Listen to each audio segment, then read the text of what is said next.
Good afternoon. It's Friday. The weekend is starting. For me at least. And for those of you who are able to join me. So, yesterday we had trials and tribulations. In that apparently I'm really stupid. This is not necessarily a shocking fact, but I did struggle with making a hell of a lot of mistakes for no apparent reason other than I did. We're hoping today that we make significantly less mistakes because it does really detract from the fun of doing it. So let's have a look. We really do need to do ones over here now. So let's take you. You're next, actually. You can go. Trying to stop them mating, which is so much harder than it sounds. Then it's you. So we need to do you next. Right. Let's start with that. You'll be next after that. So we need two of you, two of you. You are across in the correct direction. Well done. You are not.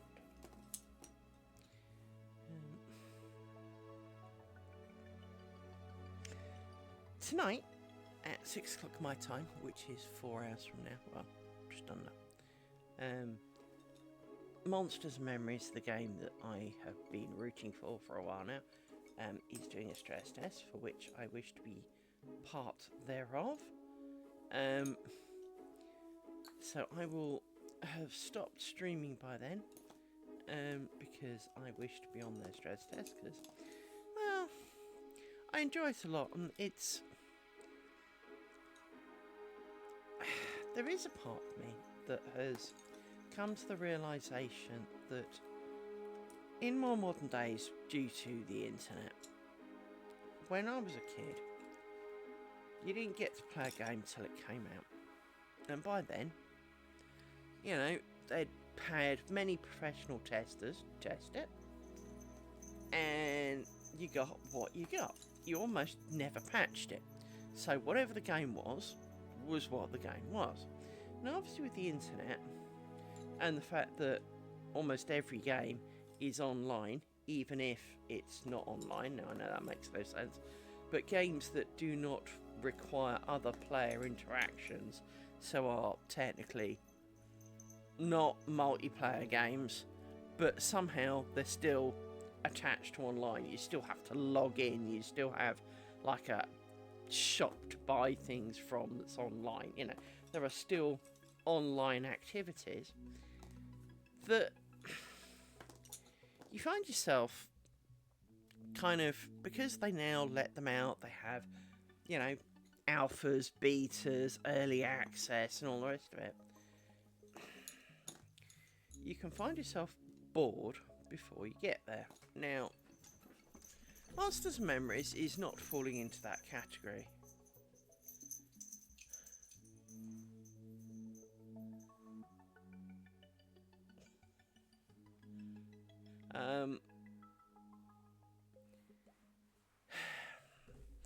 It doesn't come up that often. The amount of gameplay you get is... We've had 3 or 4... I think we had 3 days at one point. But as a whole, is not... You know, it's not up 24/7 for you to come and play. So, from that point of view, you can't really get bored of it, because by the time they do the next one, lots of things have changed. So, the game is strongly progressing, do not get me wrong. The game is progressing beautifully, and more to the point, each time you play, lots has changed, and you see a lot of work that's gone into it. Unlike certain other games, right? So, with that in mind, I have no problem with Monsters and Memories, but I've been playing Path of Exile 2. Now, I have not completed the campaign in Path of Exile 2, mainly because I suck donkey balls at playing games. Really do. I am terrible at it. But I find myself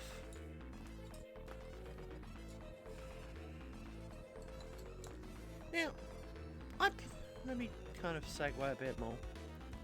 For years, and I mean like 2 decades almost, I played EverQuest. And I loved playing EverQuest. I'd probably still love playing EverQuest if Sony hadn't screwed me over. Well, it's not Sony anymore. Can't remember who it is, or is it Sony? I think it is Sony now. Daylight. It's Daylight. It's had a few owners along the way. Now, the problem I had with Sony was I had an account. I was very short of money at one point, so I cancelled the payments and intended to stop playing EverQuest for a few months until I could afford it again. And I got the confirmation emails, you've cancelled your payment, thank you very much, sorry, you know. So when the time came, it took the money anyway. And when you're paying yearly for 6 accounts, it was kind of a couple £100 a go. And I wrote to them and they went, well, no, we don't do refunds. Yeah, but it's your fault. You confirmed you were not going to take this money. Oh, well, but never mind, eh? So I told my credit card and they went, well, that's bad, and took the money back. So Sony canned me for fraud. No, the fraud was on your behalf, Sony. It might even have been Taylor at that point. The fraud was not mine. I had cancelled it. You'd agreed I'd cancelled it. But you took my money anyway. That is, you know, that is not fair. You know, that's not how it's supposed to work. And so I was rather upset that around 20 years worth of my work had just gone down the pan. Probably not too surprisingly, to be honest. For those of you who have done gameplay, even though it's virtual and technically, you know, you have nothing to show for it, you kind of do. And, you know, you have your bragging rights or whatever. I just need to work out why these don't seem to be in all the right places. And I've got a feeling it's because you two need to come into it. But, obviously, it then meant that I'd lost all my characters, all my hard work that I'd done. And obviously, I was not best happy. So, even though I actually got some more, I got a couple of EverQuest accounts. I never really played again. And I missed it. I missed the people that I used to know, because in the couple of months that I had dipped out, it seemed all my friends left. And when I went back, it was like, no, never heard of them. And it's like, dude, they ran the guild you were in. How do you... So, you know, and it wasn't like I wasn't in their guild. I was in my own guild for many reasons. And,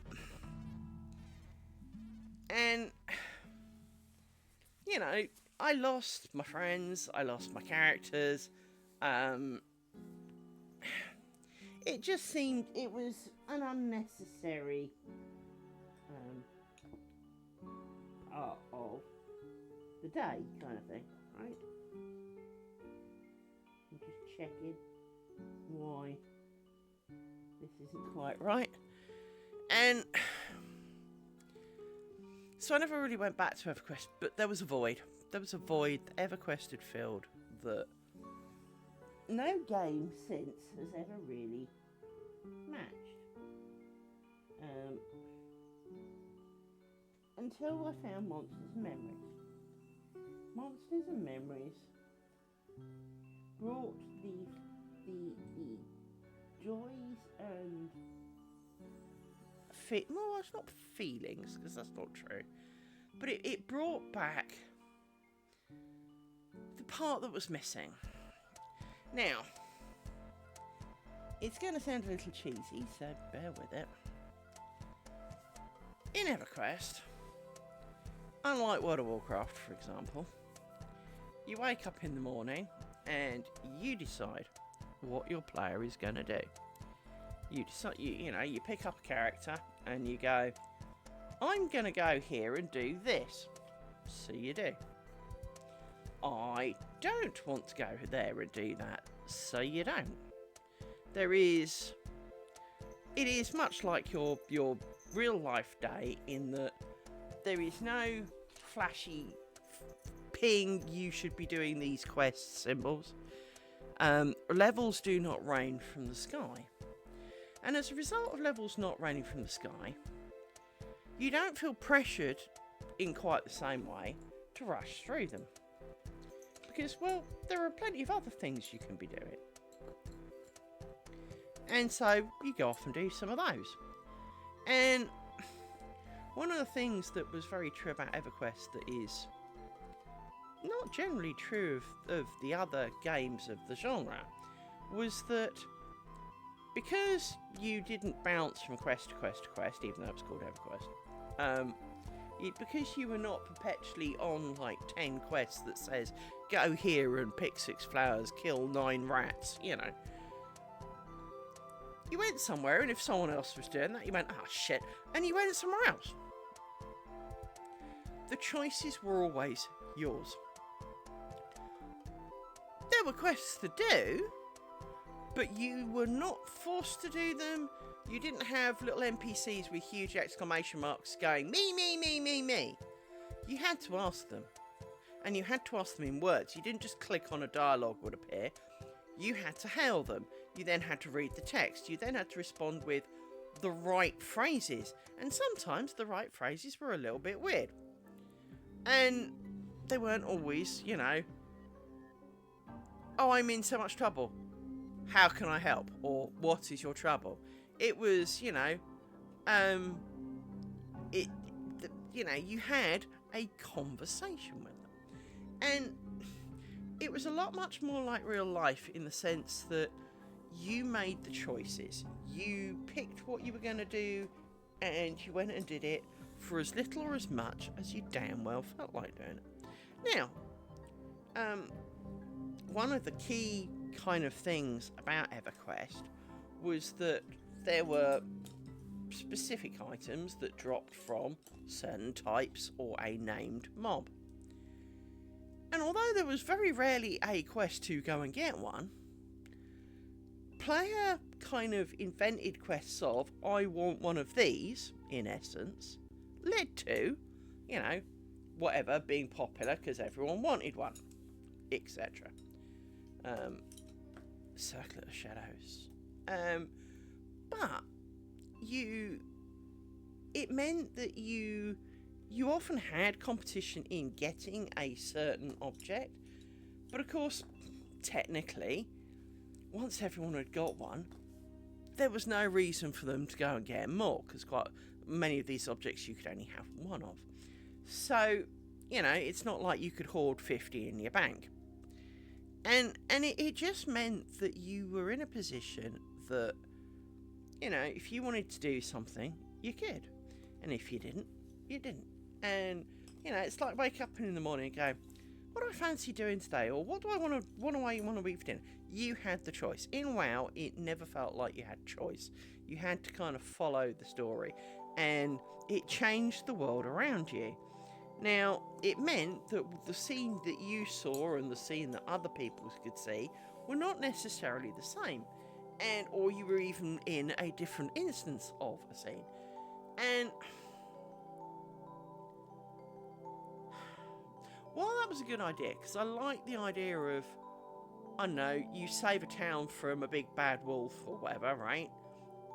That the town is forever grateful and the wolf doesn't come anymore and the town prospers. Or you don't save the village from the wolf, they'll die, That kind of permanent change really is quite a nice idea. That your actions and impacts have long-term effect. And in Diablo, that was very much the truth. But the problem with things like Diablo was that you went off and did stuff, and you killed things, you did stuff. But, oh, you're the only one who can save us. What, and the other 10,000 people wandering around as the only one? Diablo 4 to me, is a single-player game where you see lots of other single players playing their game.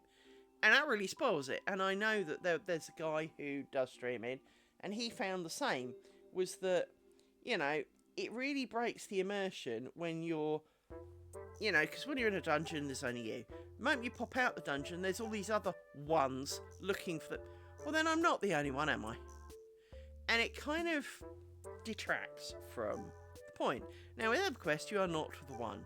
You are just a person. And, you go to your guild leader and you kind of go hi, and they almost go, and who are you? What are you doing here? Why are you bothering me? I don't need this kind of crap. And you build up reputations, you go and do things.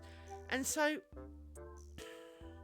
it becomes a way of life, and it is a virtual life, and I found it something that I really enjoyed. Monsters and Memories is similarly based. It is not EverQuest, it is not World of Warcraft, it is very much its own thing. There are a lot of similarities to EverQuest, in part because, well, we the EverQuestians of the original EverQuest. Not all of us, well, in fact, quite a lot of us, didn't really like EverQuest 2. And when EverQuest Next was planned, we were all really hyped. It was a bit cartoony, but, minor difference. If you've seen the models we'd been playing with EverQuest, you'd realise that we can overlook that. Then it turned into Landmark, which was kind of like a voxel building game. And then they killed it. And the EverQuest community were quite angry because quite a lot of people, including me, had vested money in it. And they are a big company and, should have thought ahead better than that. Better planning, very disappointed. Now, there is, once again, talk of an EverQuest revival. Monsters and Memories is much more the original style EverQuest, but in a whole new land and world with different rules. But it has a familiarity to it. In part because the guy leading it used to work on EverQuest. Now, there have been other games, such as this, Hello Pantheon. Pantheon originally was touted as, this is going to be what EverQuest Next should have been. And about 10 years ago, all of the YouTube videos that there were on it looked really cool. And lots of people like me bought into it. Because, you needed a certain level of backing, which I couldn't afford, or I couldn't justify to afford at least.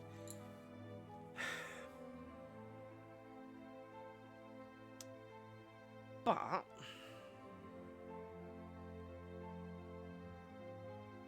we are, they were,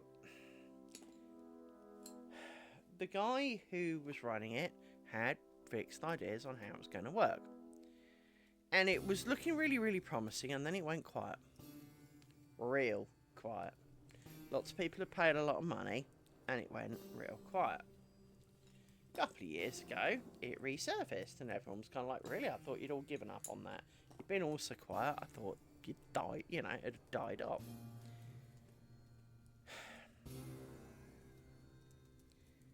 Then they opened it up to certain levels of backers, and my category came up. And I logged in. Now, so at one point, just before they'd opened it all up, they had said, rather publicly, the graphics they were doing was not sustainable. They'd had to redo the graphics. Okay.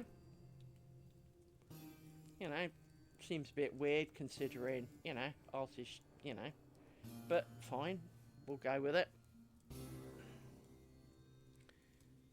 When I logged in, December 2023, that game was something like I would have knocked up in a week. And I was not the only one who felt that, because there seemed to be one zone, one race, barely, I think it was like 4 classes, next to no quests, nothing to do once you got past level 4 kind of thing, right? It was very, very basic. The graphics had horrendous issues where clothing over models, the models showed through, so when you ran, your head popped out the back of your hood, you know, all that kind of stuff. The chief kind of temporary quest giver in the middle of the town square constantly had what's known as Z fighting, where 2 textures constantly battle as to whether they should be the shown one. On his wrists, because he'd got gloves on, and, well, it couldn't decide whether to show the wrist or the glove. Nothing, you know, the interface was real ugly. I mean, don't get me wrong, I'm the queen of building ugly interfaces, but then I haven't been given many millions of pounds worth of money to put into UI. And while you said you couldn't do the graphics were not sustainable, that's usually the model or the terrain or something. It's not usually the whole thing, and it really looked like something someone had knocked up in a week.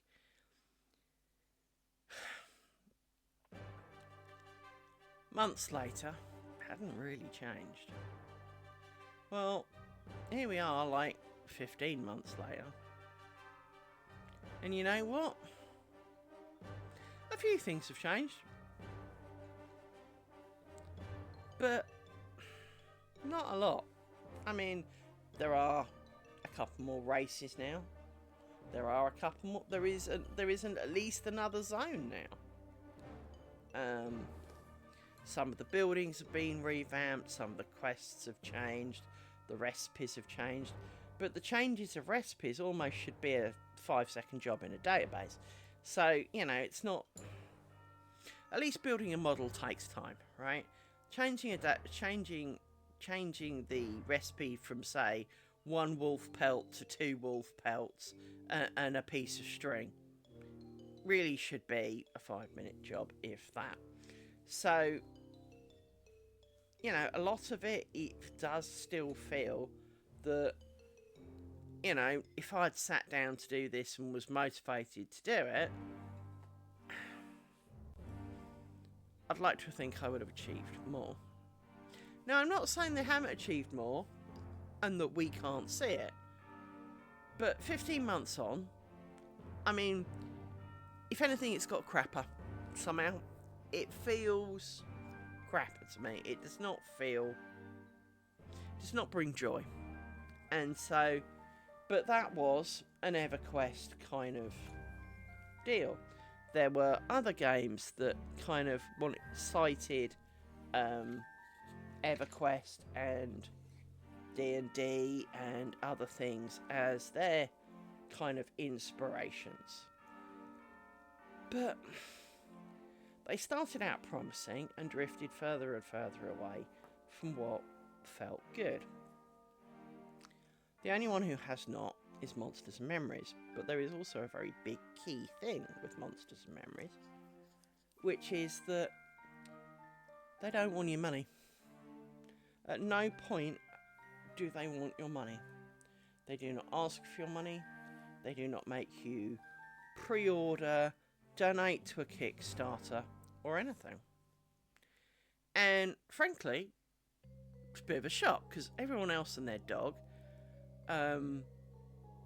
Shroud of the Avatar, for example, used to have the Kickstarter and money raised so far total on the front of their website.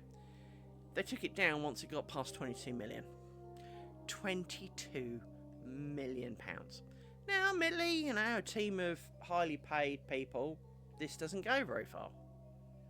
You know, if you're paying some of your people £250,000 a year, and you've got 20 of them, that can chew through it really quickly. But, you know, here in the UK, salaries aren't that big, so it seems like a lot of money.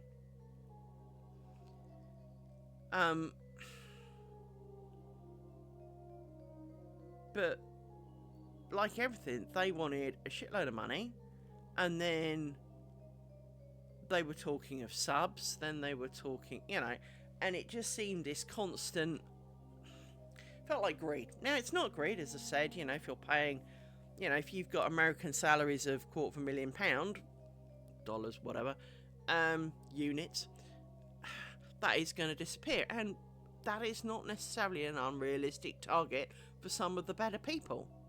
So, you know, when you see TikToks of people with 6 months commercial experience earning 100,000 in America, you can understand that it doesn't go very far. You know, for every 10 of those, you've spent £1 million, plus some extras with, you know, pensions, savings, you know, whatever else, equipment, licenses. It does disappear, and so I am under no illusion that this is a cheap thing to do. Hello, I write games too. I don't do any of them for money, and to be honest, most of mine are crap, so that's part of the reason I don't charge for them. But at the same time, because I'm not charging for them, it's not quite the same kind of feel.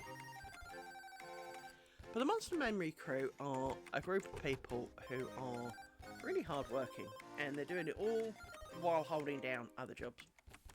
And where are my dogs? Oh, there they are. Oh, that's right. 1, 2, 3, 4. Just checking where you've gone, because, you know, silence is not a good thing with dogs.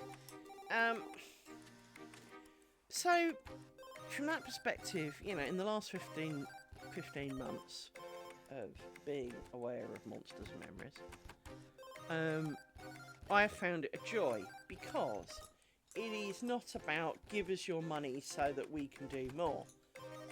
It's do not give us money, we don't want your money, we want to get to a point where we have a viable product, and then we will ask you for money. Now, I have a lot of respect for that, because it means all of the costs of development of tests and the rest of it are being paid out of pocket by the team. And you can't help but respect that they're doing it the old-fashioned way of building it, then trying to sell it. And so I think in some ways, part of me appreciates them even more for that, because it's not money up front and maybe we'll give you a game. It really is, we want to make you a game and then you can pay once we've kind of got there. And I'd rather, I mean, to be honest, that makes me want to pay them money even more, because they're not demanding it. It is now, you know, it would be optional. And they deserve it, because they're not running around demanding huge figures, as some of them do. So, for example, people who'd been playing Pantheon before December 2023 had generally had to pay $1,000 or more to be in that. $1,000 for a game that is still not, well, I say it's not out yet. Technically, it's in early access. But Monsters and Memories is a far better rounded game than Pantheon, and theirs is free. Now, you know, are they aimed at exactly the same audience? Probably not.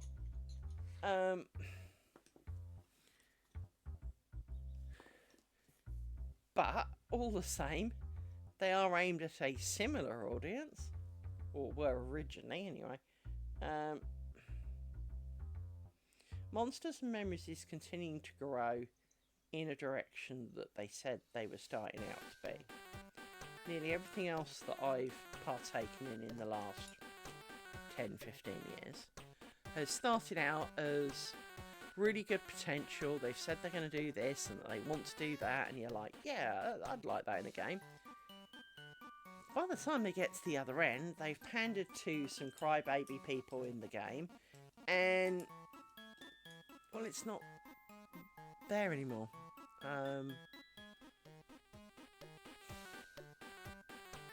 And it destroyed for me the magic of what was the game. So, speaking of Shroud of the Avatar, I really enjoyed Shroud of the Avatar for ages.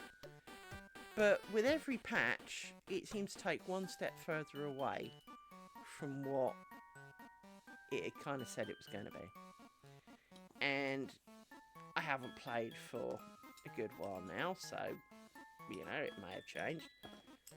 But I'm not inspired to try it anymore because, you know, there were the, oh, death penalty is too hard. Oh, leveling's hard work. Well, yeah. And they introduced a zone towards the end of my playtime there, where basically you arrive, you know, a new player could arrive, join a group, and within about 6 or 7 hours almost be maximum level. Really? All they had to do was kind of like, you know, stand there, I don't know, pinging a few bows at it, and you know, level and everything rained from the sky. And didn't really sit that well because many of us who had grown up from the earlier days had to work real hard for this shit. And, well,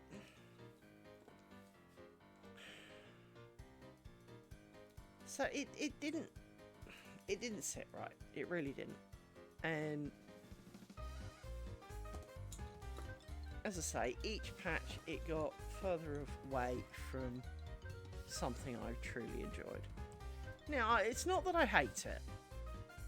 You know, there are games that I really dislike, but it's not that. I just don't feel a will to go and play.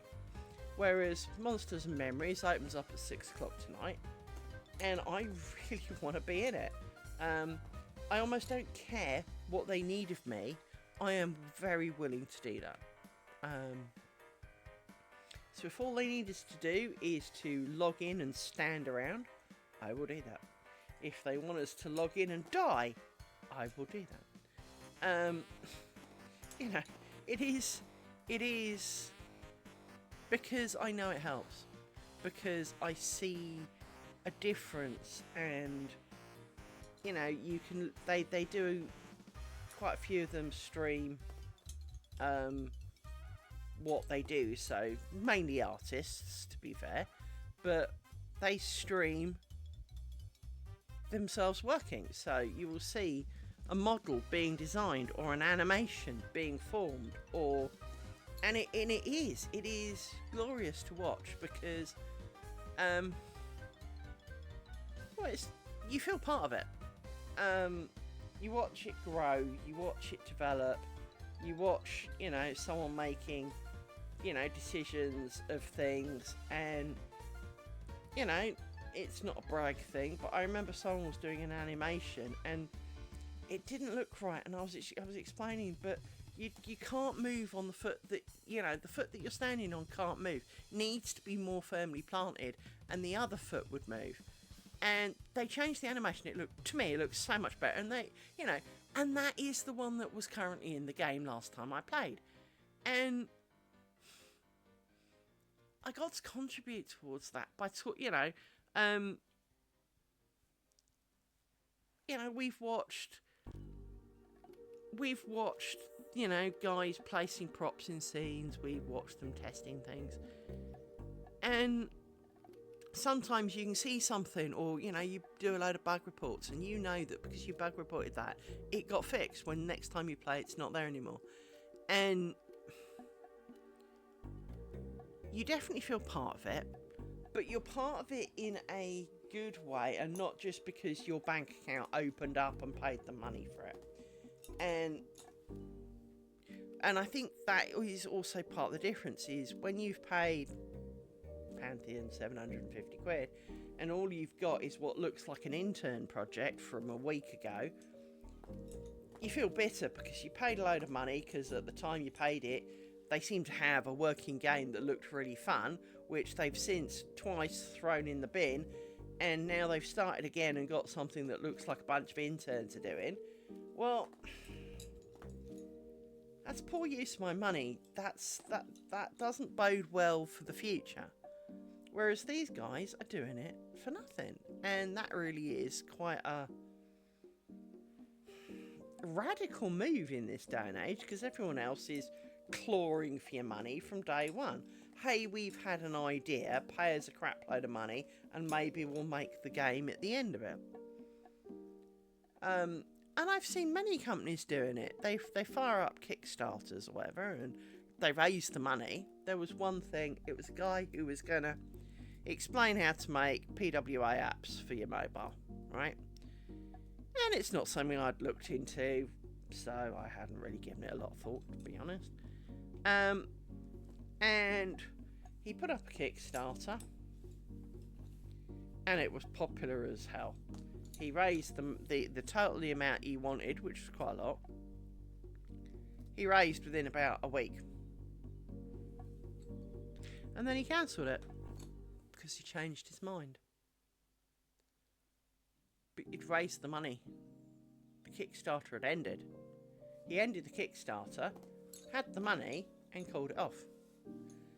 And it's really hard to respect people when they do things like that. There's actually a video I saw on YouTube a little while ago, basically on the same subject, of the number of games who took your money and then just didn't happen, or, you know, gave you something, but, you know, it was like worth a fiver,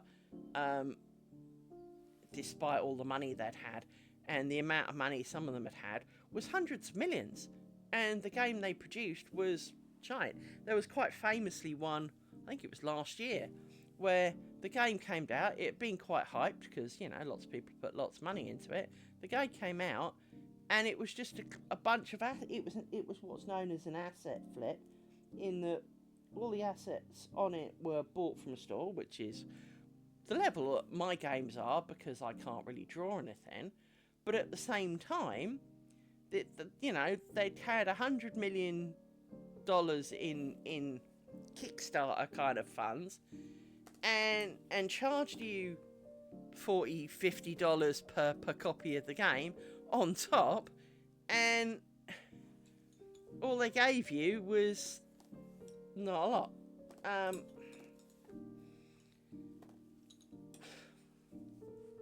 There was another one where within 24 hours Steam just refunded everybody blanket.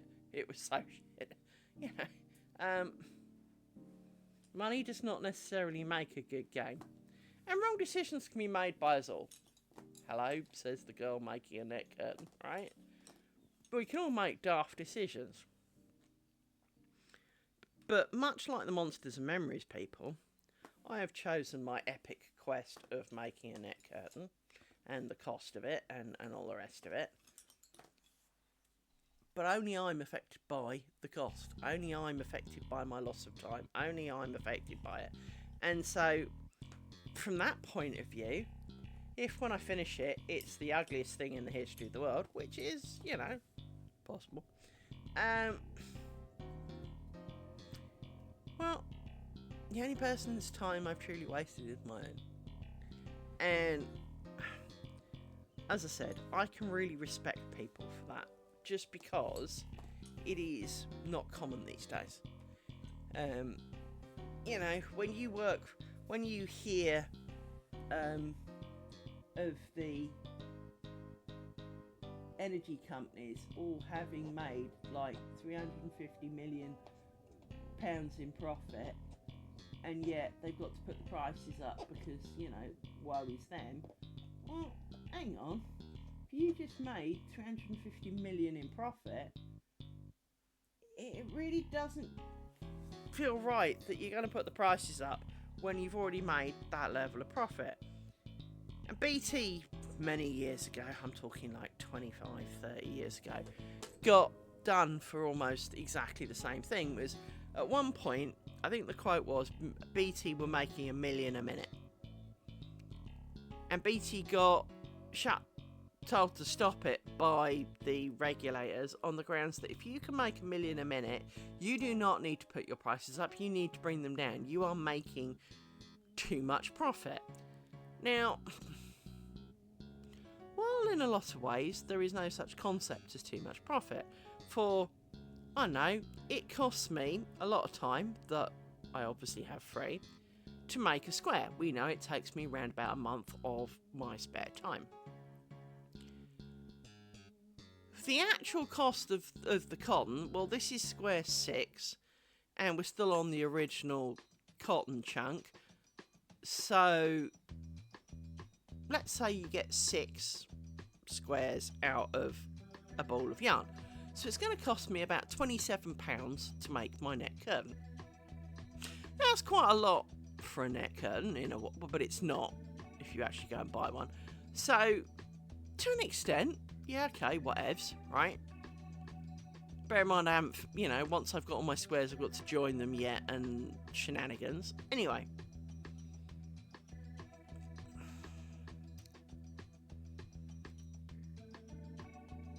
But let's say it costs £27 in thread. If I was to make you one and I charged you £500, well, given it takes me a month, I can't really live off £500. So, it's not an unreasonable price, but technically, that is profit. But it's not profit, because you've got to pay for my hours, you've got to pay for...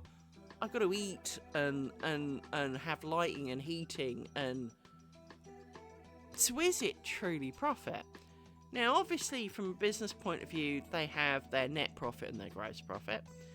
And they also have their income and their profit. Now, so, of course, profit is money it didn't cost you. So once you've paid... It's a bit like your wages.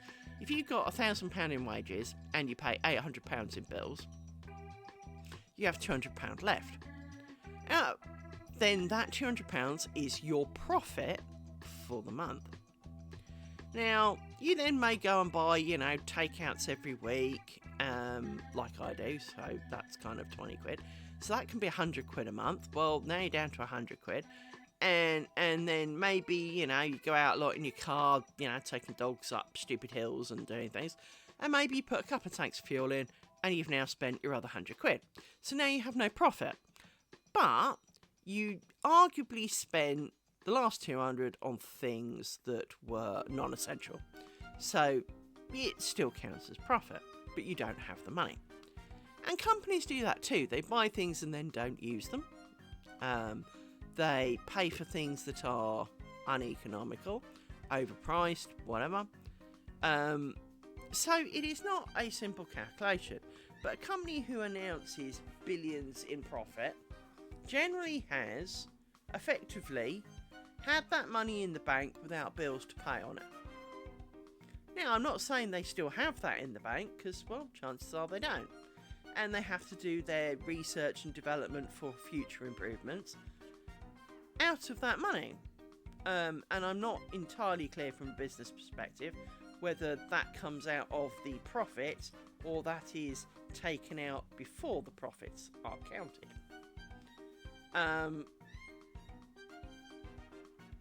But you find yourself in a position where you hear that, as I say, that the energy company have just made 350 billion, and yet in 2 months' time they're planning on putting up the prices.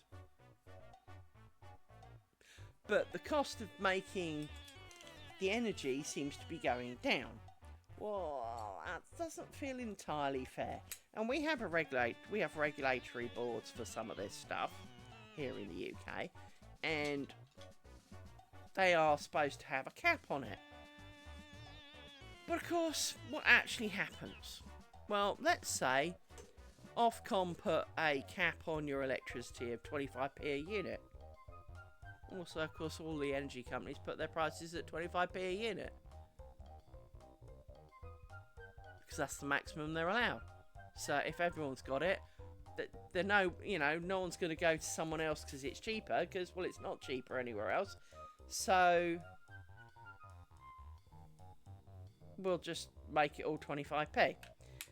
So it kind of is self-defeating on the grounds that, yes, they may set a maximum amount for the companies to charge us, but basically it means they set the price for us.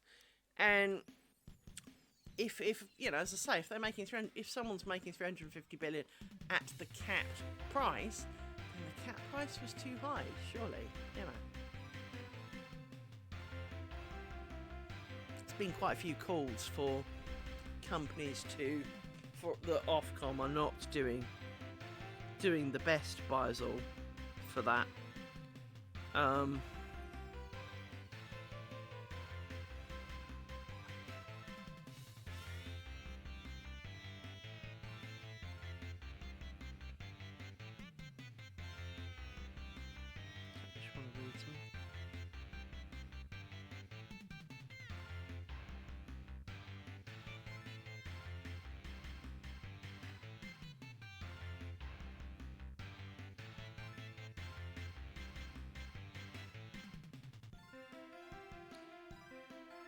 BBC News.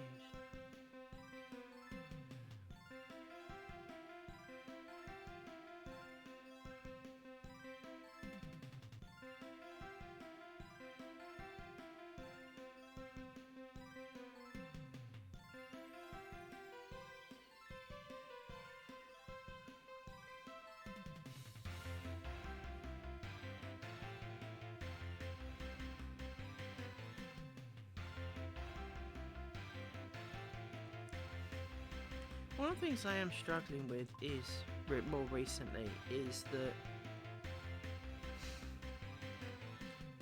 I'm seeing news information before it hits the news, if you can see what I mean. So I go to BBC News, and there's a thing on Threads where it said Kate Middleton, which is no longer her name, of course, will soon become the first Princess of Wales to issue her own royal warrants for the first time in a century.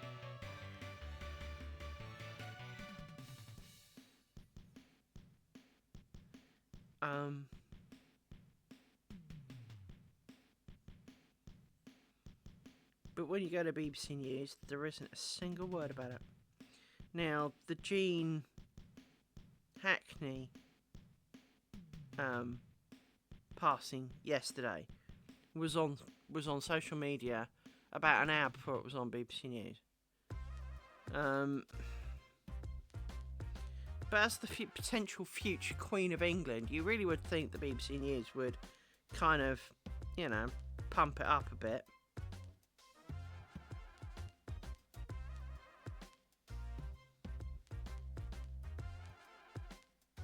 Just seems really odd.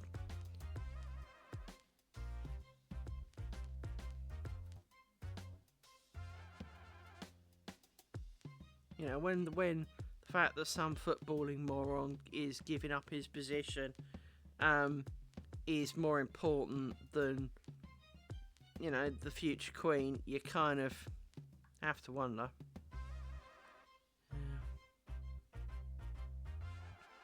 This is proper farm milk. Sorry.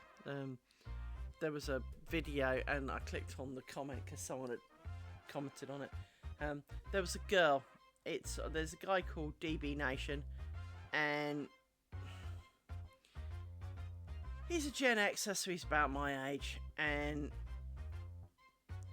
this girl claims to be from England, and she pours out what she is claiming is proper farm milk. Dear God, love, that is gonna make me hurl. Just thinking about it makes me feel bad. For those who are wondering what it looked like, because, well, how bad can milk be? Now, farm milk can be slightly off, can be full of a few extra bits, mud, poo. This had the consistency of Elmer's glue. or PVA glue to us Brits, right? It literally was like slime, and she's pouring it out, and I feel real rough thinking about the picture, and she's claiming that's milk. I so God hope she didn't try and consume that. Let me take some deep breaths, because I can talk about anything as long as I don't picture it, and the picture of that pouring in the cup just came to me. It needs to pass. That is shocking stuff, love. That's just wrong. That's just wrong on a number of levels that just shouldn't happen in this world. Really, really, really wrong.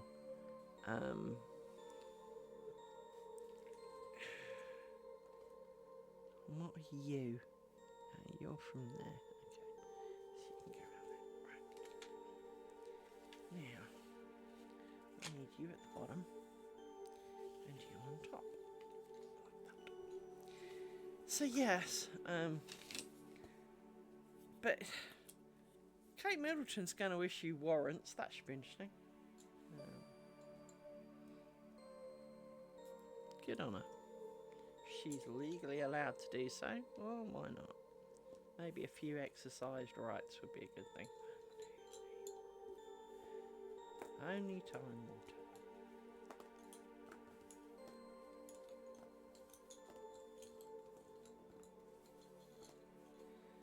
Now, I've got a feeling you need to be out.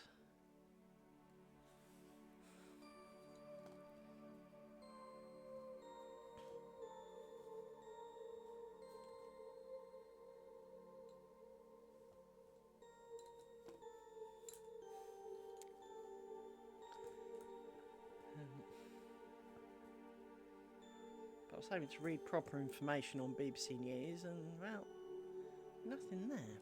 So it'll come.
short. Let's lengthen this a bit so that we can put them in the stick better later. That's a bit better.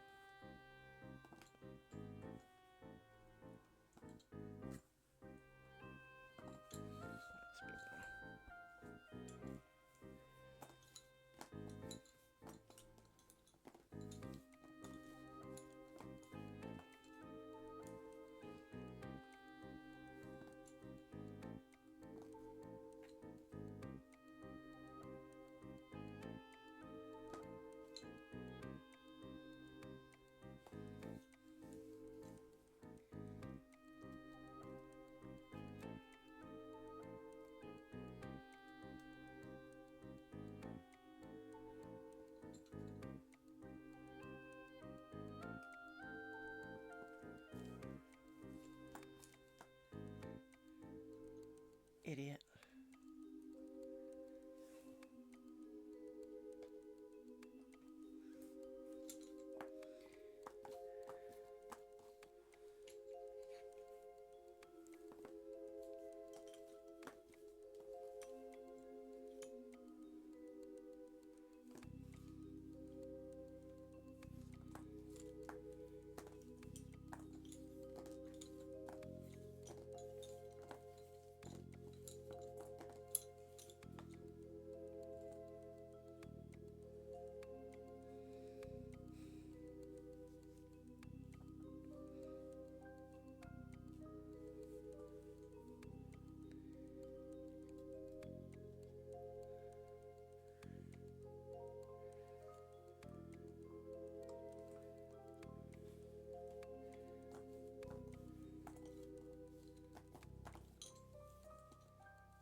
I saw that.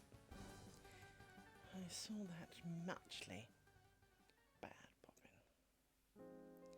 Yeah. You'll get an elastic band.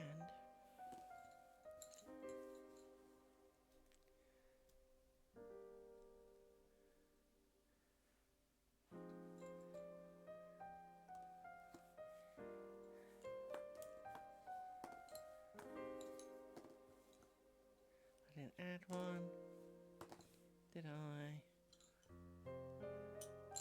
Nope. Idiot.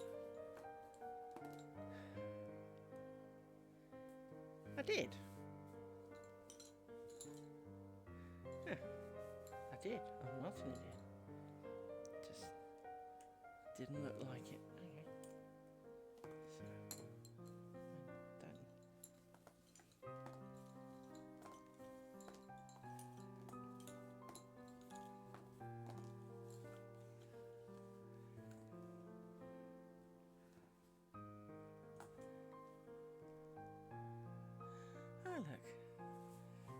spamming idiot. Hello, spamming idiot. Welcome to being reported for being a spamming idiot.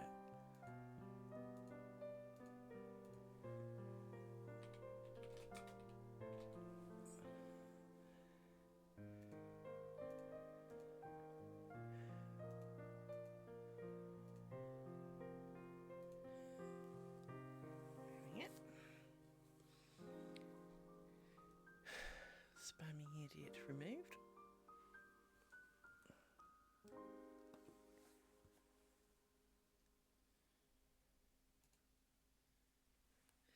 Right.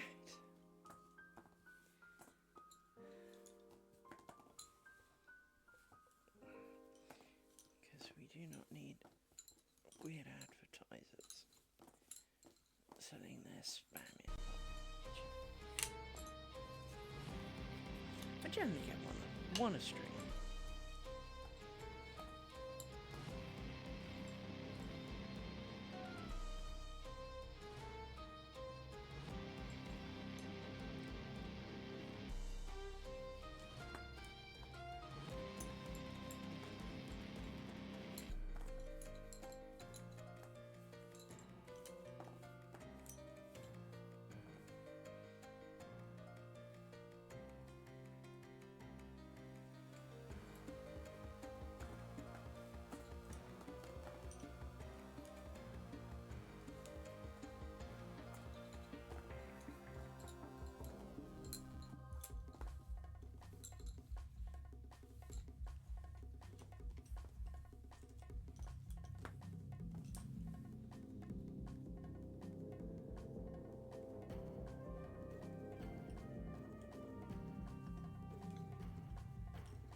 Let's go and sleep.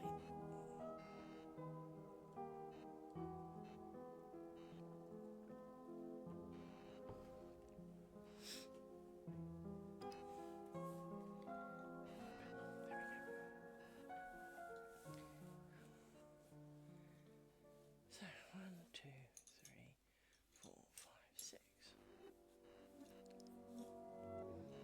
And you have slipped again. I see you. You're getting an elastic band. It's my packet of white ones. Oh, look.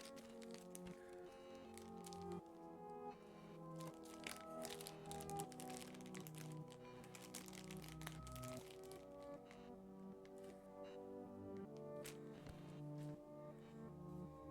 you get elastic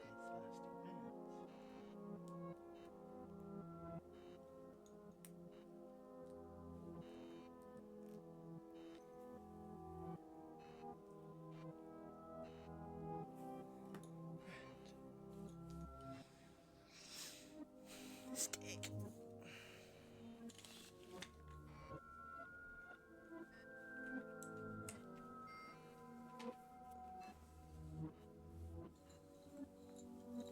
You'll be needed later.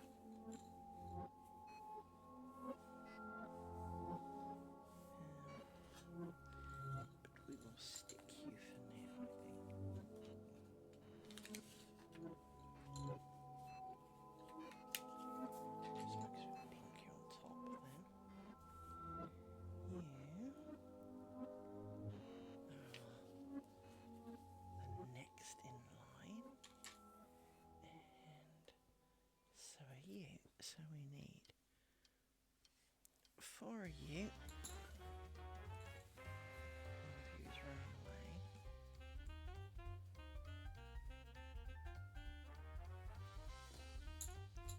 4 of you. And 4 of you. Twisty, twisty.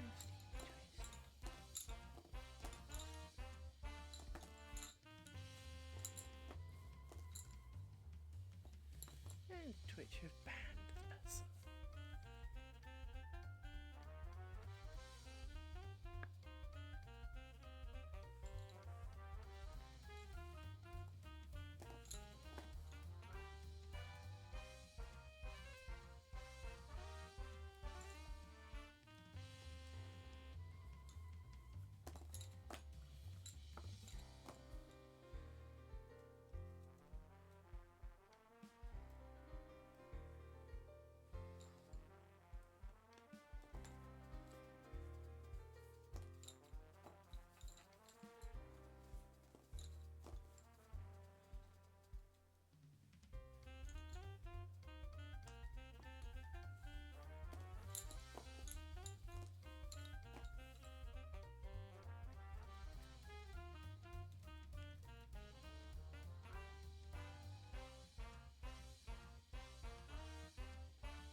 As this is square, it matters not whether I work this direction or this direction. But for example here, it's wider than it is long, so it's better to do the columns, because you have less bobbins in play. Gets less crowded. But in this case, it matters not. It's going to get real crowded. Let's put you up there for a minute. I need 4 more of you.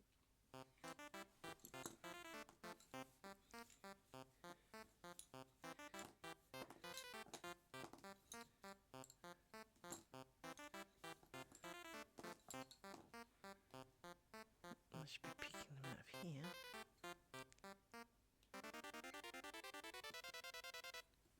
Which there won't be enough, but as we know how much joy it is to pick the pins out afterwards, let's do this where at all possible.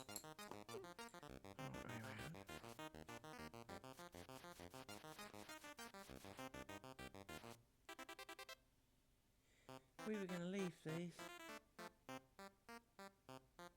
No, we don't need to. Yeah, we don't need to. That's right. My friend said we were going to leave them. But we don't need to. Why don't we need to? Because it's only this slot as we move into this slot. And at the end, both of them need so that we don't inadvertently mess with the tension. So they don't need to be stayed in because we've already tensioned your bit. And in fact, the ones that are under here arguably can come out now.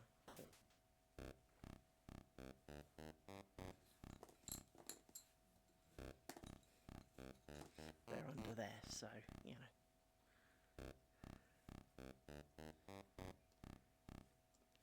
It's not the right hole. That's the right hole.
phone number I've pasted, and it's not letting me.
Sorted out that I missed someone's birthday earlier in the week, and knowing that tonight is kind of takeout week for them as well, I just sent them some takeout food vouchers, so I feel better for myself.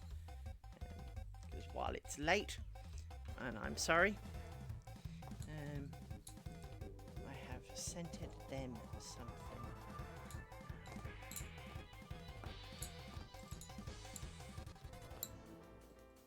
Which I know they can use.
I swear half my emails are full up of the, hey, you logged into your account. Yeah, I know, it was me. I'm aware of this before I did it.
out the pin pot and not out the back. Grr.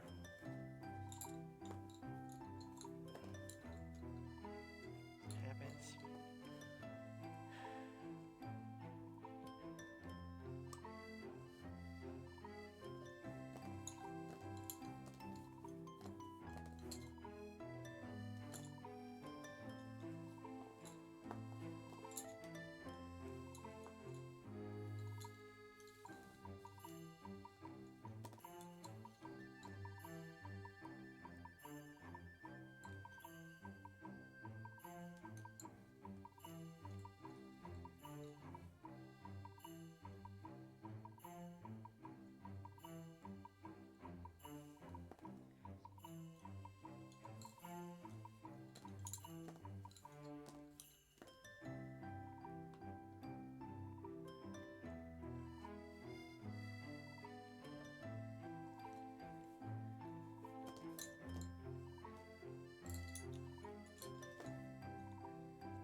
Back's beginning to be a bit annoyed by all of this. So let's take this one because we're getting longer. Doesn't help that my stomach's rumbling either. In case you can hear that.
I saw that.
bit shorter than I'd like. So, paint in here.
I don't know whether you hear the whoop whoop noise occasionally that goes off. That's my back door opening and shutting, which is a bit weird because it seems to be on a delay and it makes me always worry that it's the front door.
Hey Nectar, how you doing?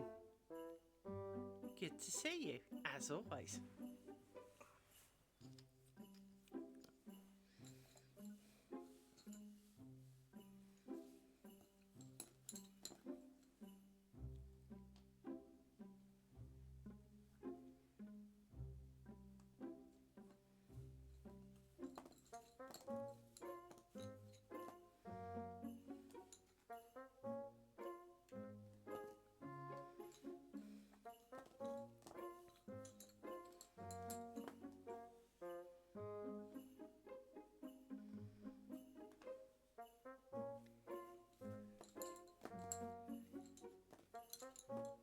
Has your weekend started here and all that?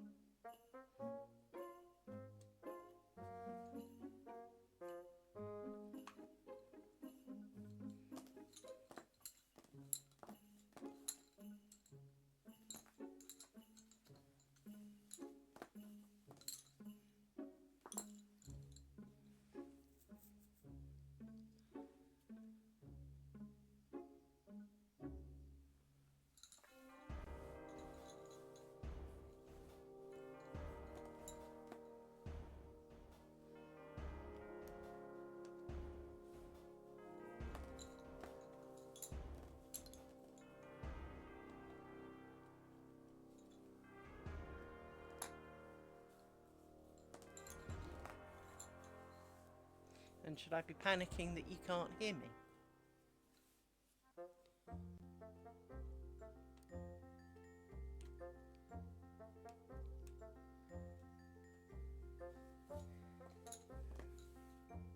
Okay. Good. That's alright then. Problem with these things is they show you that that it is. Oh no. Don't want to be sick for the weekend. That's not fair.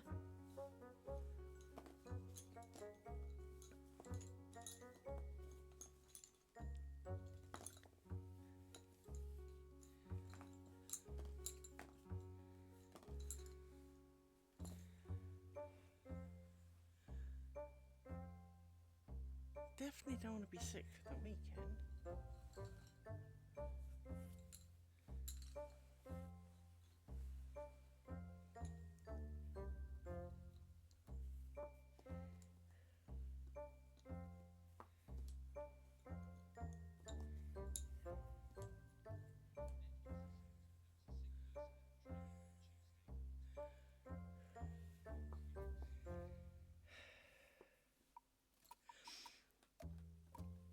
The problem is companies in general encourage that. For example, one employer I worked for, if you had more than 3 days off in a year, you were called into a meeting with HR to see what was wrong with you. Now, it's not you took 3 days in a row. This was if you had 1 day off in January, 1 day off in, I don't know, May, and 1 day off in November.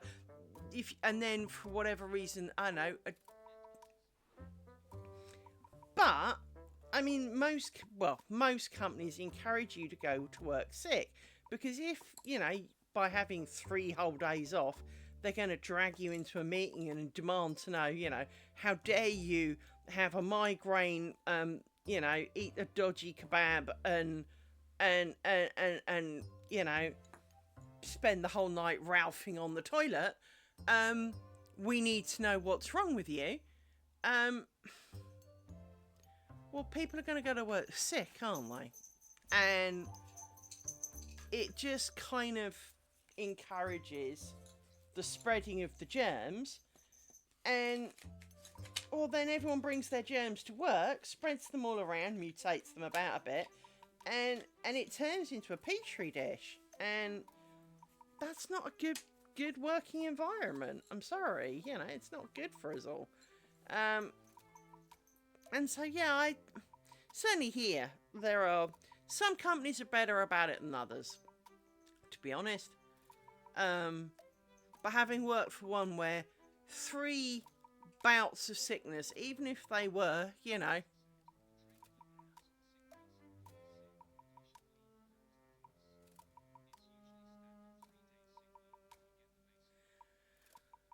Well, and that's the thing, is that, if you've got something, I mean, with all due respect to the world, in a world where we have so many more considerations now for people's feelings, for the world around us, and not being presumptuous, a lot of people have invisible things. And that's not because they didn't before, it's just that now there are names for things. People talk about the invisible things.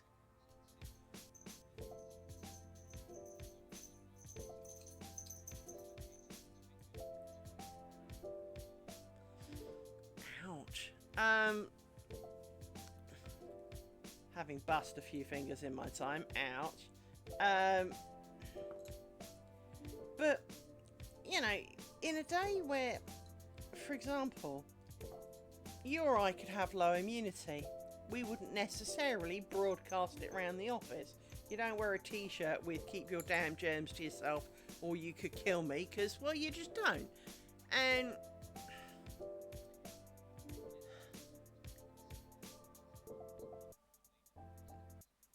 if you never noticed, my little finger is really quite bent. I broke it. Twice, in fact. Once I cycled into my father's garage, which had kind of large gravel painted on it, and it got a really bad infection, and it pushed the joint out, and they had to reset it. I think I'd pushed out a joint, but the infection made it more obvious. And the second time, and this one still hurts, so forgive me if I'm wincing a little bit first. As a child, I'm not quite sure how I did it. I put my hand round the door of the car, and my little thing, you know, so like these things were on top, this one was in the crack, and this was in the joint of the car door, and my father shut the door. Ouch, that really hurt. There was a lot of screaming, and well, it's bent now.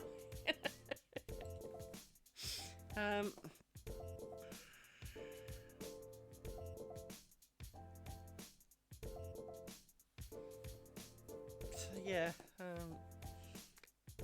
But if you had low immunity, you would still be at work because maybe you're undergoing some form of chemo or whatever, and you've got lowered immunity, or you've just got some form of autoimmune disorder.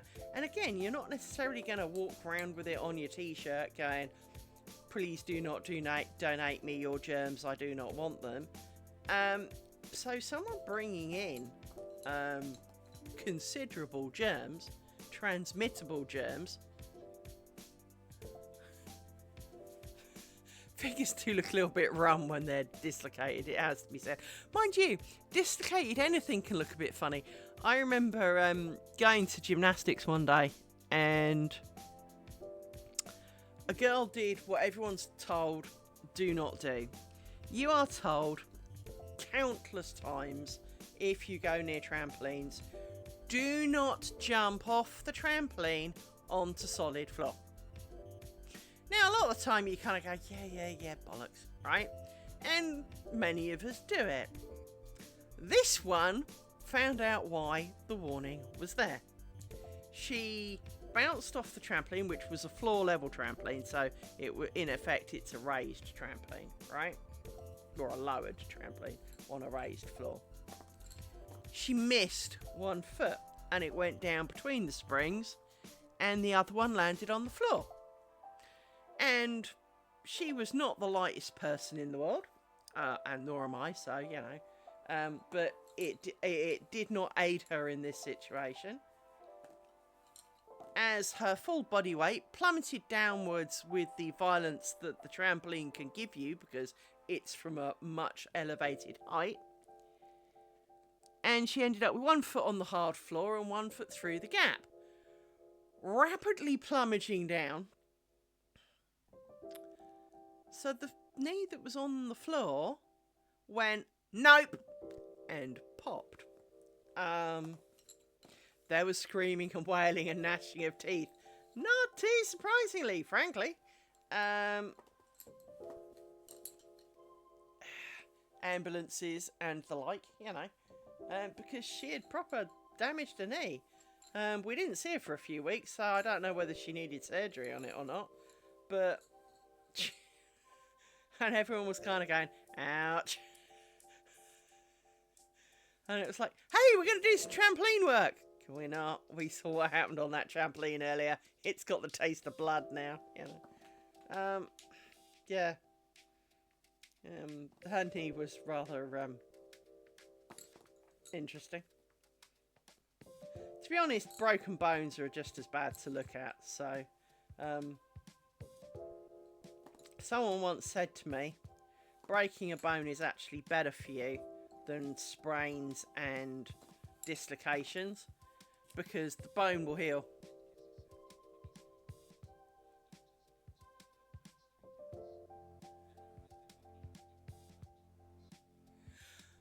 Really? Jesus.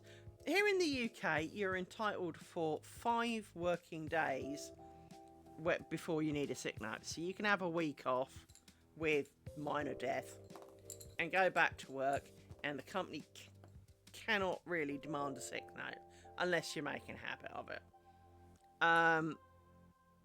Now, you can't go back for half a day and then bugger off again. That doesn't count. It used to. Doesn't anymore, for obvious reasons. Because my dad had a girl in his office who worked for him. and she'd been off sick for 4 months. But in reality, she hadn't, because she was playing the system. Because you could have 5 days off without a sick note. She would come in on the Monday morning, half an hour, and go, "Oh, I don't feel well," and go home. But because she'd been in the office, it all reset. And it was people like her who got it changed, because, you know, companies couldn't go, "We can't have 52 weeks of the year of you turning up for 10 minutes and buggering off." That's just not playing fair.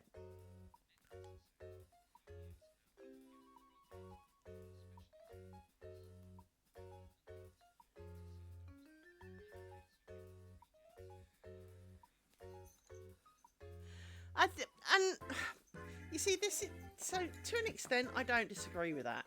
But if you ate something and, you know, you're ralphing down the toilet, you don't really want to go to work because, well, maybe the journey is, you know, going to get rather unpleasant for those around you. It's not really fair to make you get a doctor's note for that, because, you know, it's one day. Now, I do strongly believe that I went on holiday and now need days off work sick is suspicious. Now, you can go on holiday and catch something, but you've just had time off. Chances are you did not come back, you know, 2 hours before you were going on, you know, due back at work. So it is a little suspicious, and maybe fair for a doctor's note for that. The other times that it's suspicious, of course, is Monday and Fridays, because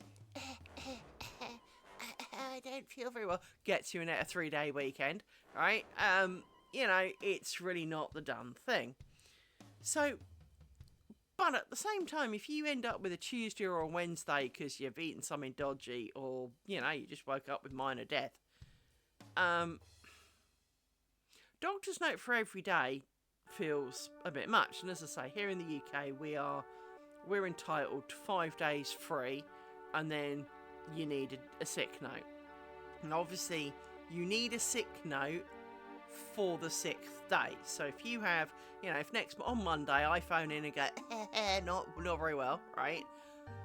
Before I can not show up the following Monday, I must have got a sick note. So realistically, you need to find a sick note Thursday or Friday if you're really not looking like you're going to be well for Monday. But it does take a lot of the pressure off doctors doing a lot less appointments when, you know, chances are 3 or 4 days off usually clears quite a lot of the more minor ailments in life. So for a kind of, not necessarily flu, but for a really heavy cold, or, you know, you've got food poisoning or something, dodgy guts somehow, then chances are 3 or 4 days you'll be back to a workable state, and everyone kind of doesn't have to do a big ton of paperwork. So from that point of view, you see, here in the UK, we don't have to, as I understand it, and I could be wrong because of course I'm not American, I've never been and I don't work there, you get, you know, Americans get paid time off, and then they get a number of sick days they can have per year. Now, in that situation, you don't just want really people taking them as additional holiday. So I kind of get that. Here, if you are permanent staff, you get paid holiday and paid sick pay, and the paid sick pay is generally reasonable, although mandatorily the 5 days that you can be off sick self-signed, by just going, I was sick, they pay you. Beyond that, it's down to the length of service and your company's discretion. Now, an awful lot of companies pay you, because obviously if you can't have about a flu for, 10 days or something, and still be able to pay your bills, chances are you won't want to work for them. So an awful lot of companies do three or four weeks, I think it is, before they start withholding normal payments. And you then go what's known as statutory sick pay, which is a government sick pay thing, and I haven't had it for years, so I don't honestly know, but it can, you know, last time I got it was like £9 a week. It was fucking useless. But, you know, whatever. It is, so over here it is kind of different. But at the same time, like I said, you know, you don't need people who have kind of the maximum amount of time off sick that they can get away with a year, pulling maximum holidays per year, you know, finding every excuse not to be doing their work and milking a system. Because we all know that there is someone who milks a system. There's always, if you work in any decent sized company, there is usually at least one person who doesn't actually seem to do anything.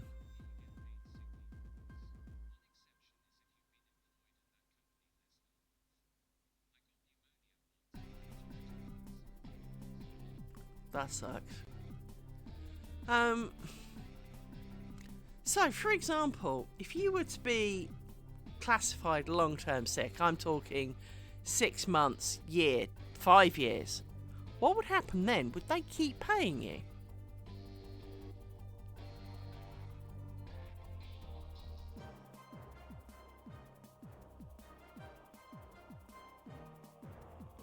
Because, you know, over here, that's generally when I mean, I pay into a fund thing that extends my sick pay, and will pay 80% of my salary, should I be sick. Actually, that's a really good point. I'm not sure this lot do that. I have to check. But we were paying into a fund that, you know, meant that should you be off long-term sick, you got 80% of your salary. But you had to be off like 20-something weeks for it to happen.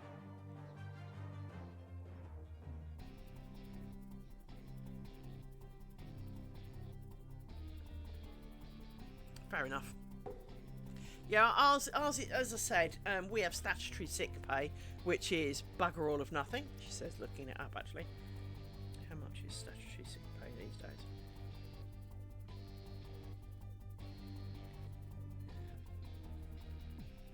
How much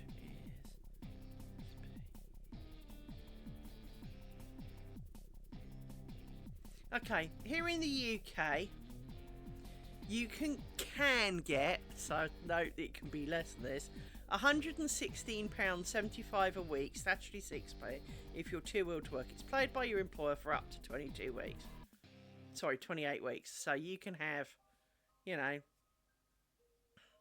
kind of like 6,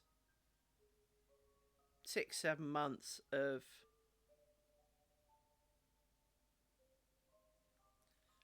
being sick, but 100 quid a week doesn't really go very far. Doesn't go very far at all.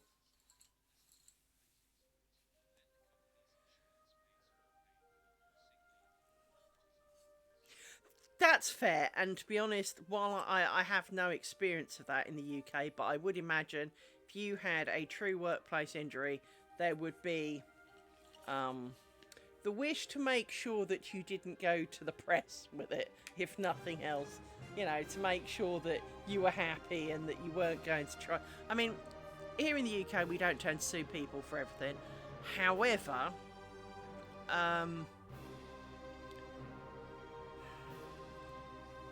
you know, there is still they don't want it to get out that, you know, you lost your leg and you know, and they kind of laughed at you for it. So they do.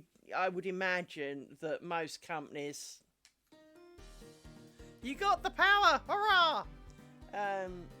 You know, I would imagine most companies here would be on the grovelier side of wanting to make sure you were happy, you know. So how are you, Silver of Dragon? What have you been up to?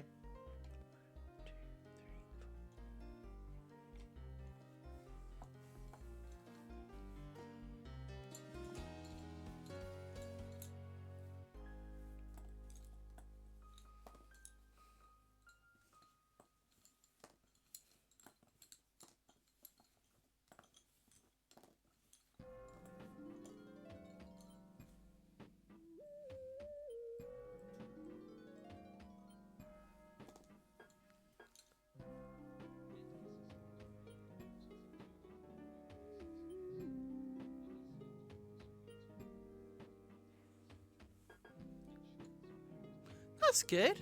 That's really nice. Our lot wouldn't count commute. Commute is your own problem.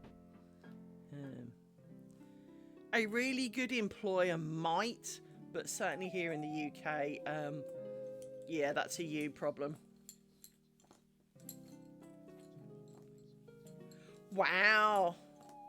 Part of me, I mean, I'm not good with people, and part of me, I mean, there is a bobbin meat thing near me soon, and when I say near me, I'm talking like within 5 miles. Well, might be slightly more than that, but not a lot. It is really close.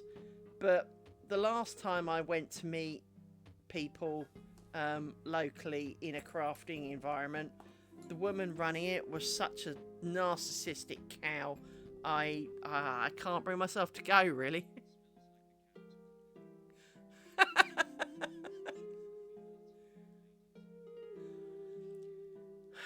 To be honest, that is how a lot of it goes, because so many of them are retired people.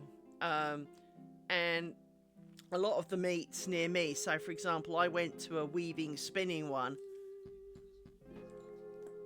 Wow, go her. I went to a spinning weaving one, and other than being the youngest there by, you know, many years, because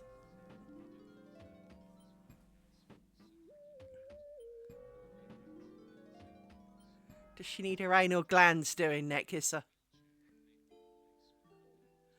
Oh, bless her.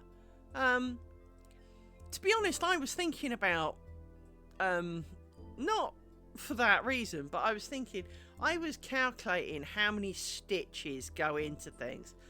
And if you think of, say, a rose ground, because we do cross and double twist, well, technically that's 3 stitches. And it actually does add up to quite a lot. Because, well, it's 6 per the 4 pins, so that's 24. Plus you've got cloth stitch, which is another 4 pins at each corner. So you're talking quite a few, to be honest, for one rose ground. And the reason we don't think of it so many is because we do 2 at a time. It doesn't feel as bad because we're doing it that way. So yeah, I was thinking about, you know, the equivalent, if you did it one-handed, it would be that many stitches, right? So I'd been thinking about that.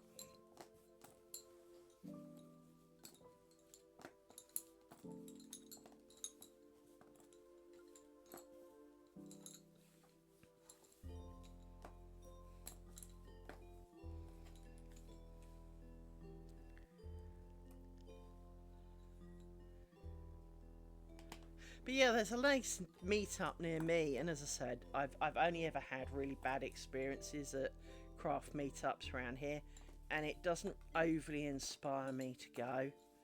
I'm sure they're nice people, I really am, but given that I am not a people person, I don't enjoy crowds, you know, I don't know the building that they do it in, I would have to find it, and going new places gives me quite considerable anxiety because I always panic I'm getting lost, and then I inevitably get lost, which reaffirms my concerns for the panics for next time, and I go somewhere, and so I don't like going new places, I don't like meeting loads of new people. You know, if I can take someone with me that I already have met, that helps. I can meet like a person and then go and so spend a bit of time getting to know them and at least have one friendly face in the crowd. But I do struggle with going to places and not knowing anybody, and that does give me considerable uncomfortableness and would rather not. So I want to go, but I also don't want to go. And yeah, that's a thing. What's co-worker mumbling about now?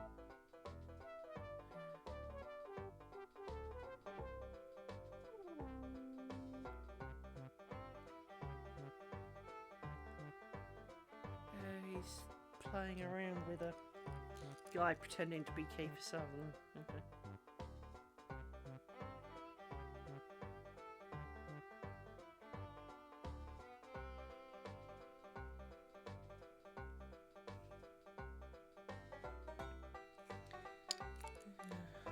shouldn't be saying that actually, but there we go.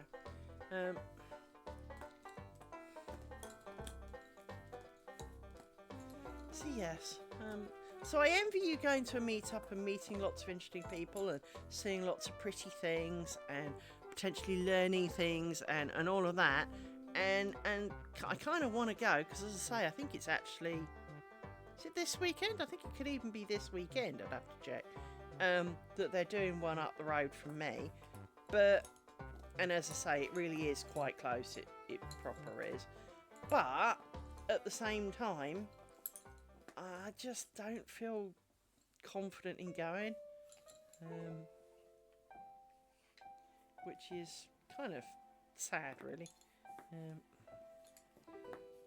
Because they're possibly all really, really nice and I'd like them, but I'm too scared to go find out.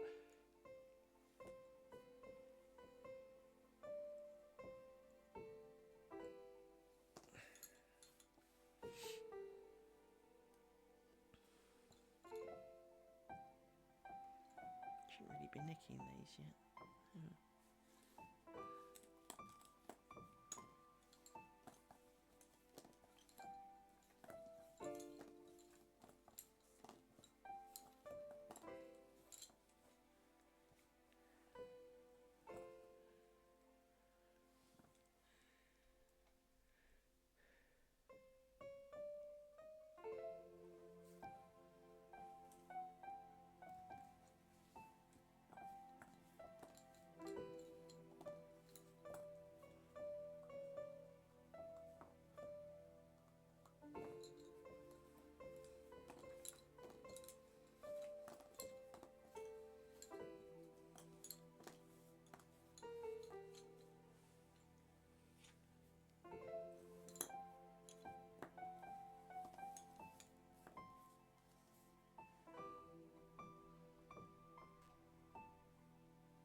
So yeah, Netkissy, you may find that your cat's anal glands are impacted or whatever the infected or whatever it is they get.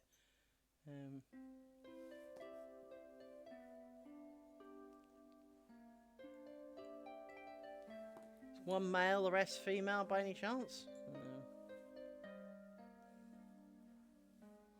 May have got sprayed by another cat.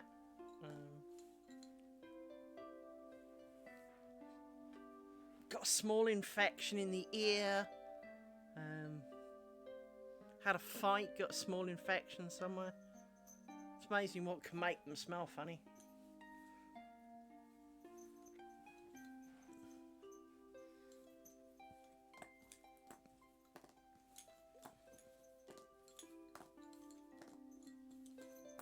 Bad tooth. I get the same here. Amy's breath can be as bad as a builder. It's like a builder's butt. It's horrendous. Rory never does. And yeah, they eat, as you say, they eat the same stuff. They do the same things. But for some reason, she just tends to get...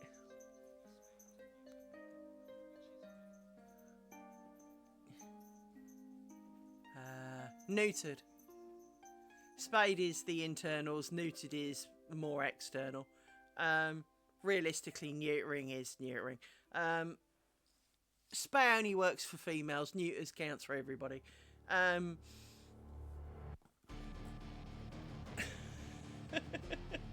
know what it's like, you know. Isn't it funny how you can just go to a vet and go, spay my pet, okay? Spay me go to the doctor. Spay me. No, you might change your mind. But blokes can have vasectomies and doctors don't generally argue. Women want to have a hysterectomy. Oh no, you might change your mind.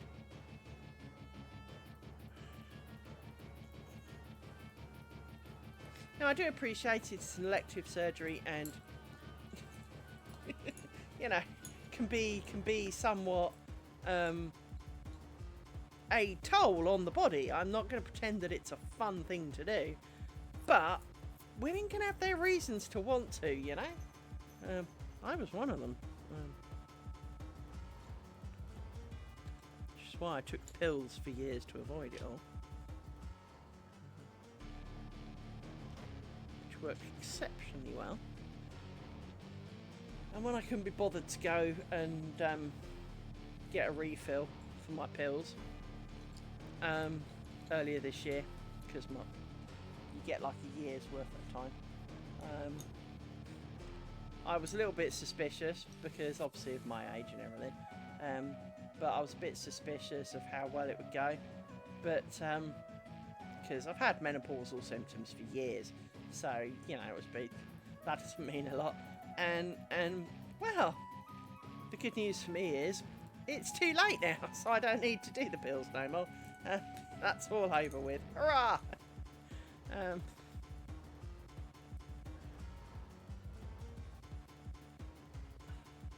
I can live in peace once again.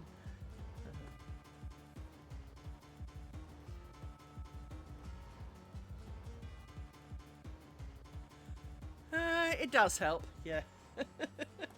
Well, being single for what, nearly 20 years now, kind of also, you know, really, I don't need this shit. I really don't. I don't need it. Just take it away. And they won't, you know. But as I say, fortunately now I've got to the point where even if I wanted to, it's not really an option. So I can no longer add to the population, for which I am not sad.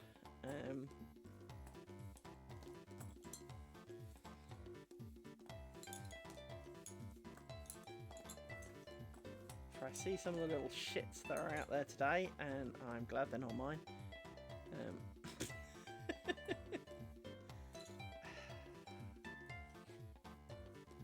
I watched a film earlier. It was a terrible film. It was an appalling film, in fact. But it did make a really good point, which is women, when they have babies, their bodies change irrevocably. Most women actually grow after giving birth, so their bodies do change, right? And it's not just a few hormones and stuff. They really do change. Your feet can change size, you can grow, shrink, you know. Anyway, basically the gist of the story was woman turns into dog at night as a result of having children. Whatever. Right? It was, as I said, I did say it was a bit of a crap film. Anyway, but it was the what she gave up to have children, and the demands that, you know, modern life puts on a parent of, you know, you'll take it to mummy and baby this, you'll go and do this with it, you'll go and do that with it, you'll have this done with it, you'll have that done with it, you need to go here and do that, you need to register all these things. You can't just have a baby and like at home and look after it kind of thing, even as a stay-at-home mum. You've got to go to attend all these things, and then you need to be friends with all these people, and then you've got to do that, and you ought to be, you know, you ought to be able to still being fit and healthy and running around, and even though you haven't slept in 6 months, and, you know, all of these kind of things. And she had a husband whose job was partially away, so for like Monday to Friday he would go away, and she obviously was acting like a single parent to the kid. And when he got home, you know, she would kind of expect him to do things, which of course he's not used to doing. And, you know, he would sleep through the baby crying, you know, and she'd smack him and, like, you know, wake up, are you not going to do something about that? He then got grumpy at her because when he got home, she didn't seem pleased to see him, and, you know, he wasn't spending, you know, any quality time with her, and he wasn't having the break from his job, and you can see how it goes. You know, you can see how the stress is on both sides. Neither were technically being unreasonable, but because they didn't talk about it, and, you know, all of the understandings that can go with it. 1, 2, 3.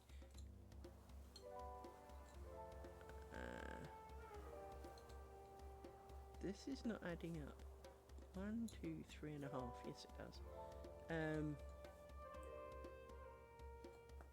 But it kind of overly painted the picture of how, you know, if Dad goes to work, very sexist, but if Dad goes to work, and Mum stays at home with baby, that Mum spends 24/7 at the beck and call of the child. And when Dad comes home, he's tired from work because he's been doing hard work for somebody else who probably underpays him and is undergrateful. And when he gets home, wife now expects to be able to kind of kick back a little bit, and not too surprisingly, because there's now 2 people who can do this, and you can see how the rut really grows because, I've seen it with friends, that the strains that it's put on some of them, not because any of them are bad people, but just because, if you've had a shitty week and you just want to come home and, stare at the TV for a few hours, you don't want to be dealing with the children. You don't want to listen to them screaming. You don't want to be tidying up after them and taking them here and doing this with it. You want to sit down for 5 minutes. But so does she. And I think, because, you're not there for the other, doing the other one's share of the job at some point, there is the not realising just how much the other one's doing. So in the film, they separate and he's like, he gets to the end and she's done this art thing. She used to be an artist, and it kind of portrays, a lot of things, and it's got some of her friends in it and, the trials and tribulations. And at the very end of the film, he's like, I never realised how much you gave up. And I think that's true for a lot of people, is that because you can't be in their head, some people go to work to get away from it all. Some people go to work and want to come home to get away from it all. And unless you talk about it, it becomes a problem. And of course, that is the crux of all of it, is you need to talk about it. Because a good plan isn't always a good plan in the end. It seems like a good plan. On paper, it was a good plan. And in the right people with the right mindsets, it is a good plan. And sometimes it's not. Sometimes it just doesn't work. Despite the fact that it could have been a good plan, it's not right for you. And so from that point of view, it was a successful film in that it portrayed a problem and brings up awareness of some of the issues. But at the same time, it's awfully done. It was kind of almost like B-rate horror movie kind of level film. 1, 2, 3. How come I keep doing it in a half? 1, 2, 3 and a half. For some reason, I've gotten into a half mode. I don't know why. Especially as I'm counting. That's the weird bit. Oh, I do this occasionally.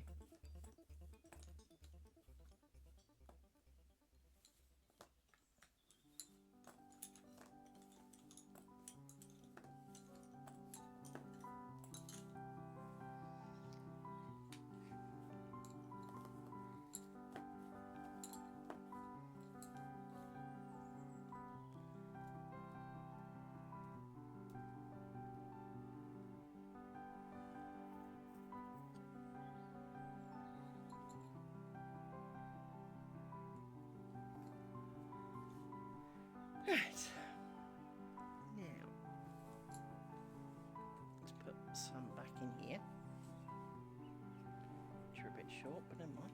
So we've got 1, 2, 3, 4, 5, 6. 1, 2, 3, 4, 5, 6.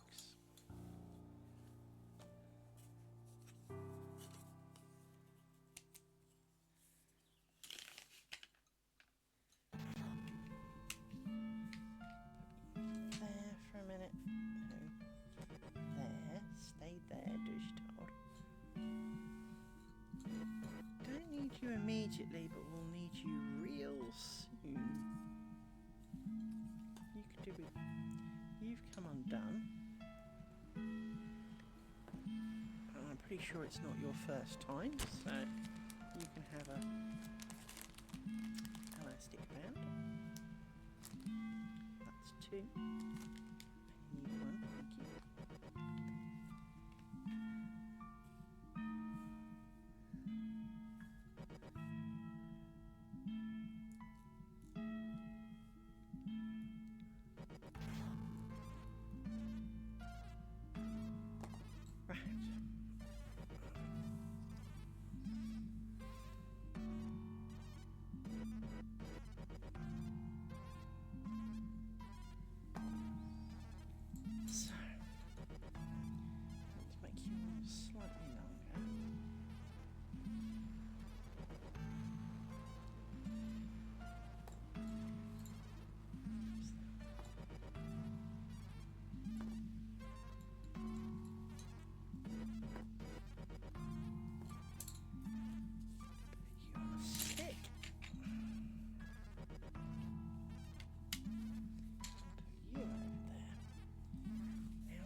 do. But when they piss me off and they keep coming undone anyway, they get elastic band instead. They have all got half hitches on, bar the ones with the elastic bands. The elastic band ones were bobbins that were naughty. So, for example, if I do this with all these bobbins, these are good bobbins because they're staying still. If they do the, I've got a knot, but basically screw you, I'm just going to pull undone anyway, they get an elastic band because, well, that stops that. The elastic band is not so tight that you can pull on it as hard as you can with the knot, but it is these elastic bands with these bobbins are the perfect match, and I did deliberately aim them as such. So these bobbins are 8mm wide, the elastic bands are 6mm wide, and will exert up to 3.5 ounces of pressure. As a result, they are strong enough that when you can give them a bit of a tug, like, you know, a finger stroke, but you can also just unwind them. They are absolutely awesome. And I have on my cloth workers, I've got coloured ones because I've got, I'll open the tin so you can see better. I have coloured ones and I have white ones in a, well, I say white ones, natural coloured ones. They're not really white because they're cream, but I have natural coloured ones, and they're cheap as chips, and they work really well in this situation for all the times that your bobbins have tried to kill you. And how in the name of mercy, that's because some of you are around the wrong bobbin, aren't you? Yes, there you go. I was going to say, there's no way there were 3 bobbins coming out of a pin. So from that point of view, it works really well for me.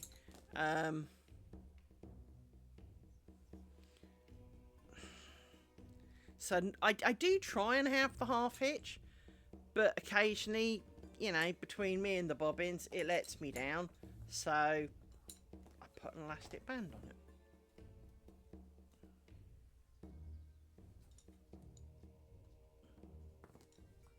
I've tried some of the other things. So there was a woman who did a half hitch with like 2 wraps round the bobbin.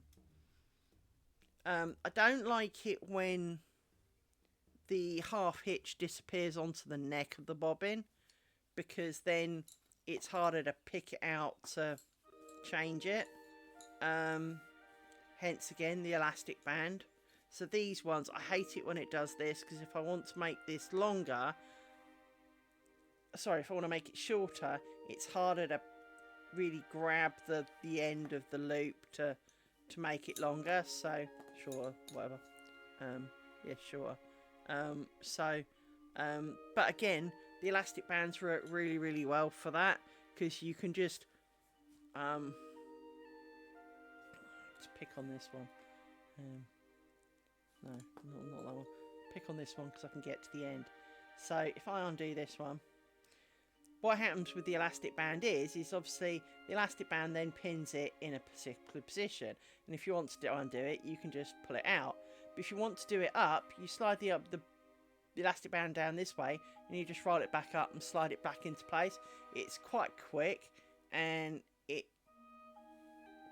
fails less than the knots, because these knots seem to fail a lot for me. And it's not that I can't do a half hitch either, it's just that some bobbins, and it is literally, it's not the style of bobbin, it is individual bobbins seem really pants at holding on the knot. And so some bobbins are like crap at it, and if they're crap at it, well, they can get an elastic band and then they're better at it. So they do their job and they don't have to fight the half hitch. So in hindsight, when I wound the bobbins, I should have wound the thread at the bottom of the neck, not the top of the neck, so that if it fell off, it landed in a spot of its own. Now I know. I didn't realise they were going to be this annoying, because when I did the Flanders stuff, because they were constantly dangling off the edge of the pillow and not supported, they always had enough tension to keep the the half hitch still, and the few that did annoy me were very few.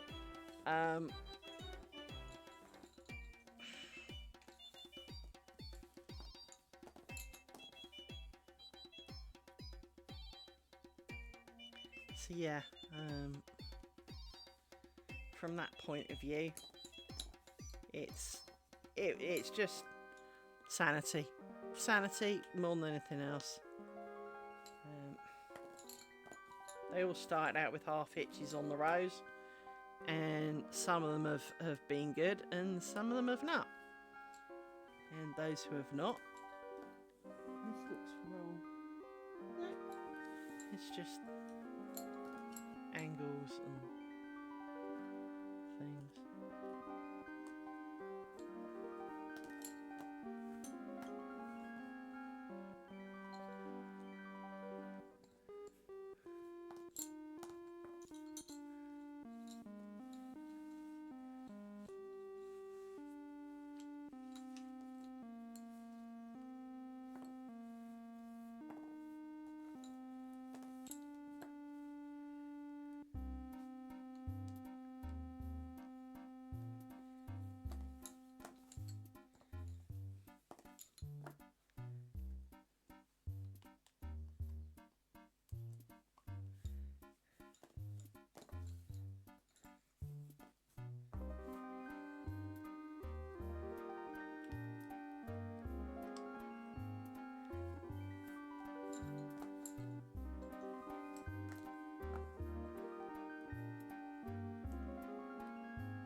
sorry. What did that mail say? So my machine just threw me up an email. And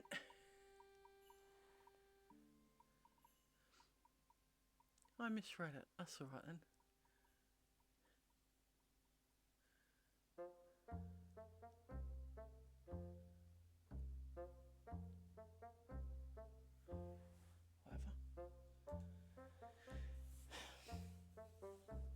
Because it flashes up the little box, my brain went, it said what now? I thought they'd really misspelt something, which made it interesting, but apparently not. So, you four are not where I think you are. You need to be around here, like this, and in fact, arse packets. So, why am I annoyed with myself? Because one of the pairs, one in the pair before, was not one from the pair before. This one was from the pair before, and one of them was from this pair. So now you get to undo all of this one to go back and fix it, because, well, it's within the remit of sanity, only just, obviously, because sanity is low, and these bobbins need to sod off and stay over there. No, I said stay over there, not wrap yourself around a million pins that are nothing to do with it. Come on, stay over there. And yes, I can put pins through it, but you've got to be careful where you put the pin so that it goes through a pinhole that is already in your pan.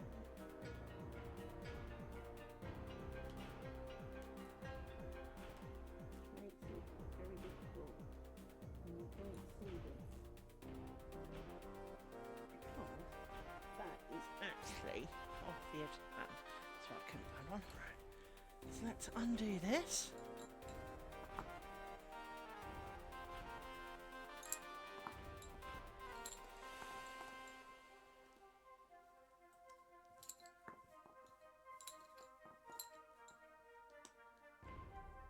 I found it really hard because you never put the pins in dead straight to pick out the pins on the reverse journey.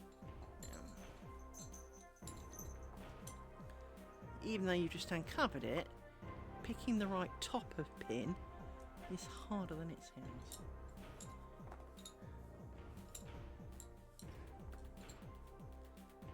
Sometimes they're good, sometimes they're not.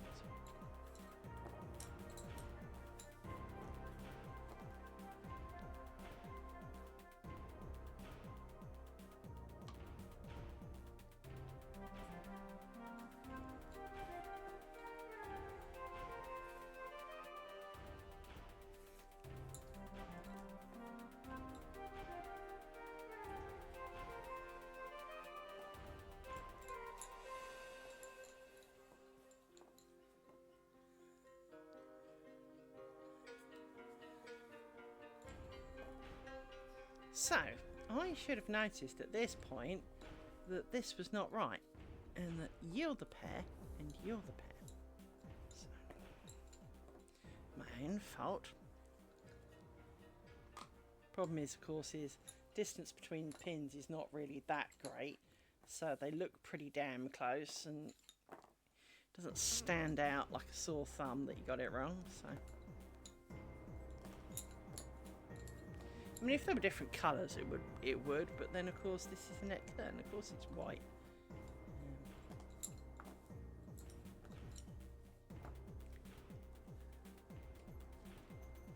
YouTube's been showing me a lot of lace videos recently, not too surprisingly.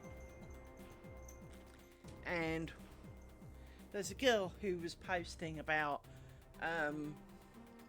the Chantilly lace shawls and how they made them, and how, you know, you can, there she went to some European group and learnt how to do it, and learnt how to do things, and, you know, how many hours it's taken some woman to do something. And what I have found incredibly infuriating is that, oh, you know, to do this, you need to do that, right? Well, show us then. Oh, you're not going to. And yet, when you watch any videos of her making lace, and this is not meant as the criticism it's going to sound like, she's really slow and deliberate. And it's hard to imagine her making a lot of lace, as she seems to be, at the speed she's doing it. You know, it's, whereas I'm not fast by any stretch of the imagination, but compared to her, I'm a speed demon. And, you know, it just kind of makes me question, well, if you're making all this lace as part of your PhD or masters or whatever you're doing, which is why she's doing it, the speed you're doing it is not a practical answer. And she seems to be, she's got some form of grant that enables her to go around Europe learning lace. And, you know, I part of me would love such a... Sorry, my eyes suddenly got a twitch. And part of me would love such an opportunity, because, as I've said before, so many lace styles have commonalities but deviances. And to go to somewhere that teaches, you know, their local variation, to understand a bit more, to have questions. Bear in mind, of course, I've already said that I'm crap at going into new places, so, you know, to a large extent, I'm not envious, but having the opportunity is envious. You know, I would love to spend time with, you know, individual masters enough of a lace type who can answer really specific questions and show me how things done. I mean, for example, when I went, as I said, I went on that spin weaving meetup group because I wanted to learn long draw, and I sucked at it. And I might, you know, for those who do not know, there are two main styles of spinning. One is worsted, one is woolen. And one, you do like an inchworm, where you have a big pile of fluff in your hand and you let a little bit out like this each time, and it grabs the twist, and it makes a very dense, very strong, hard-wearing yarn.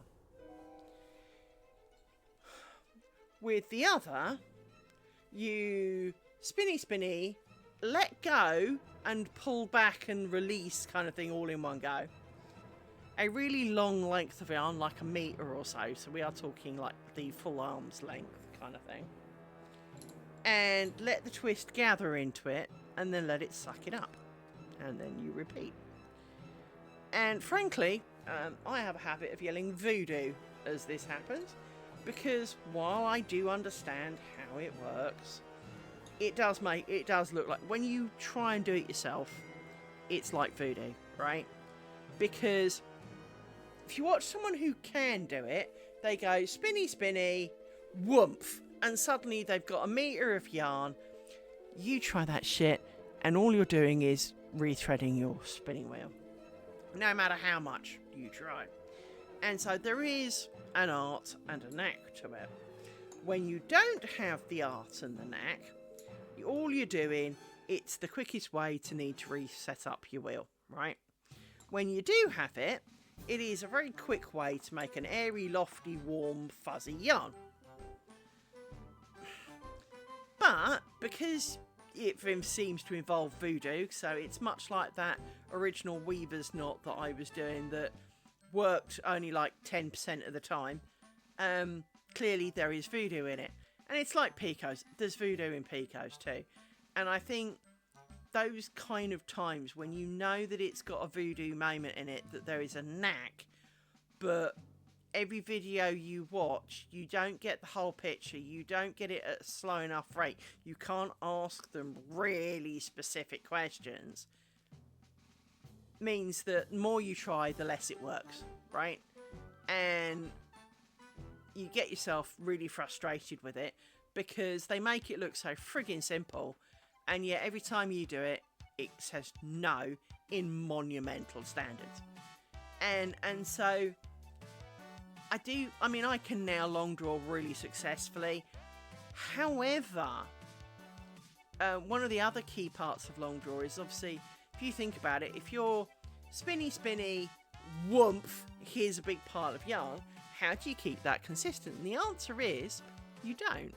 What you do is you let enough twist in it for it to have an element of form, and then you tweak out the fatter bits to be thinner bits so that the twist is more even across the yarn, because it will naturally gravitate to thinner bits, and because there's less resistance to being twisted. And so you even it out, and then you feed it on. Now it's all evened out. Again, voodoo. Because of course, initially, you try and do this, and it just seems frankly impossible.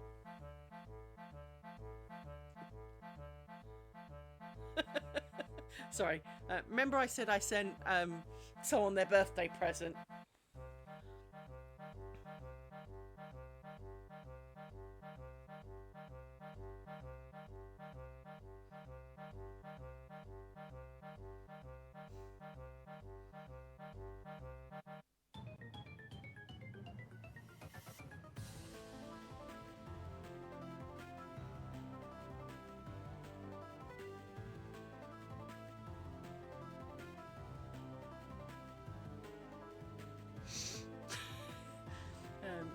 I said because it was his birthday last weekend, so I have two neighbours. They're a couple, so there's man and female, and it was his birthday last weekend. It's hers in a couple of months, and I sent them some Just Eat money because they have takeout on Friday, as do I. So basically, I bought their meal. Well, a large chunk of their meal. I'm not going to pretend it's a whole meal, but I've taken a large chunk off their meal for the day. And he was like, I was a bit worried I was being scammed. Yeah, so would I. I'd understand that. But no, there you go. Of course I'd buy you, get you something.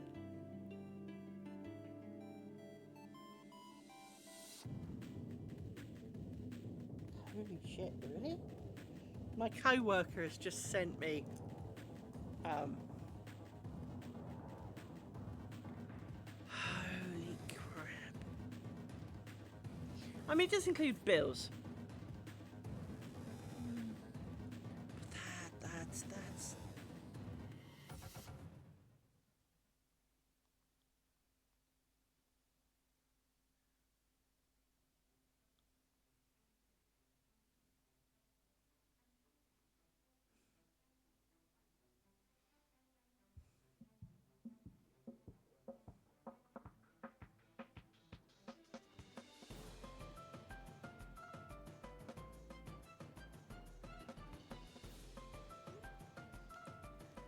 so basically, let me see if I can show you this.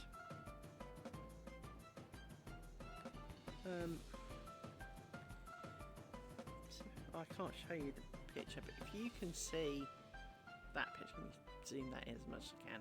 Right, let me check because I haven't got my glasses on. I can't tell how focused that is. Focused-ish, right?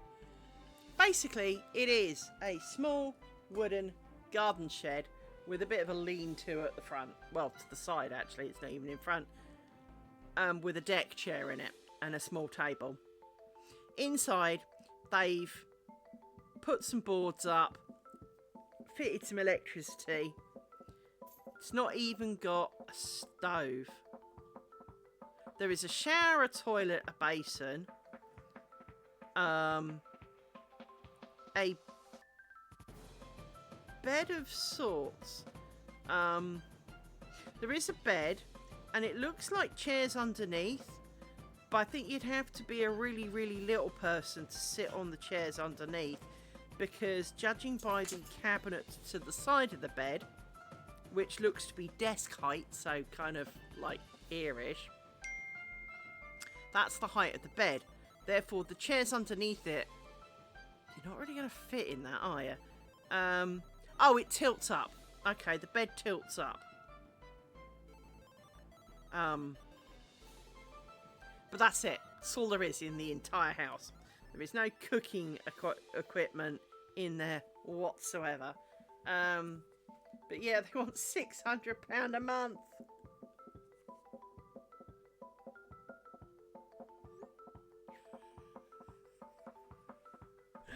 Oh dear God. Actually, I'll make him laugh.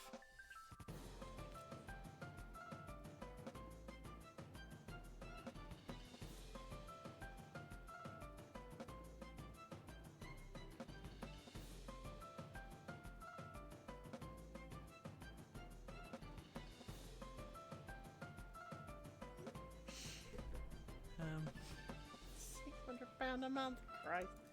Mind you,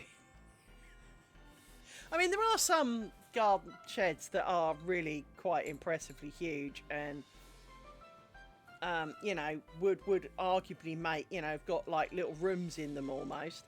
And so, you know, you could argue would make quite a good kind of summer home, you know, pool house kind of thing.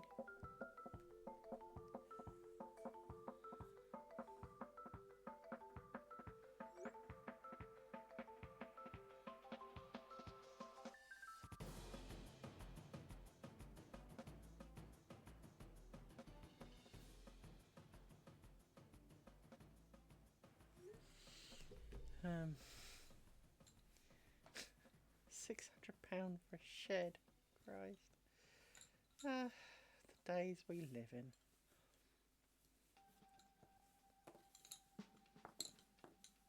Now, of course, he's asking £600. Whether he gets it is not my co-worker, but the guy who's posted it.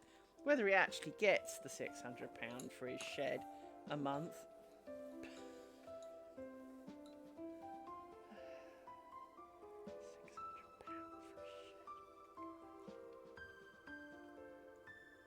To be honest, my ex-husband pays nearly, well, just a bit more than that, not a lot more than that, but a bit more than that for a 2-bedroom house. So, garden shed does feel a little, because it won't have proper insulation, it will, you know, it arguably does not meet living standards.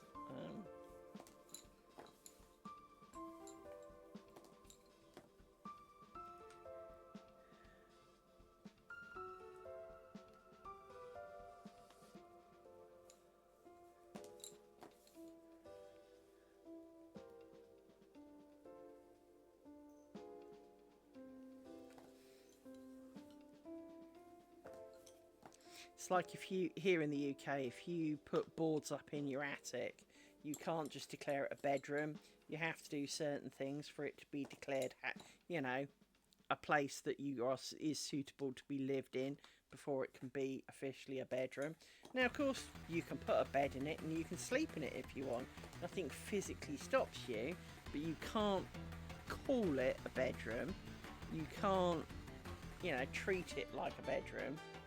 For anyone, pretty much, you know, you can never include it as a, you know, if you've got a 3-bedroom house and an attic, you can't then, and that you put boards in and a bed, you can't claim your house is now 4-bedroom without going through, it's got to have fire escape stuff, it's got to have windows and shit and insulation and permanent method of access, and you know, you can't have a ladder that you put down. It's got to be a permanent set of stairs, it's got to be, you know, all of these kind of things, right? And so, I'm not sure a garden shed counts as a residential room.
Never spell permanent.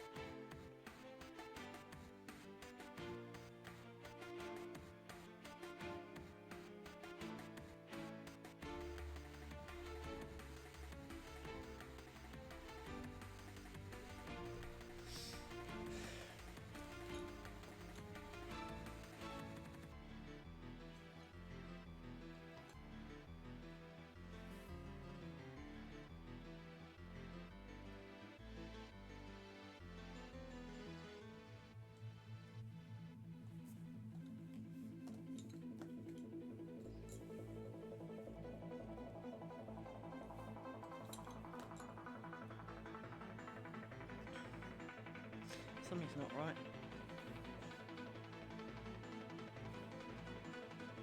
Yep, screwed up. Screwed up here somehow.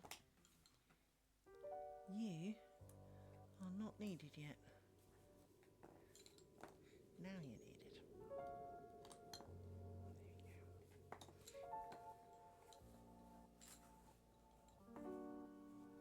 You've just come undone again.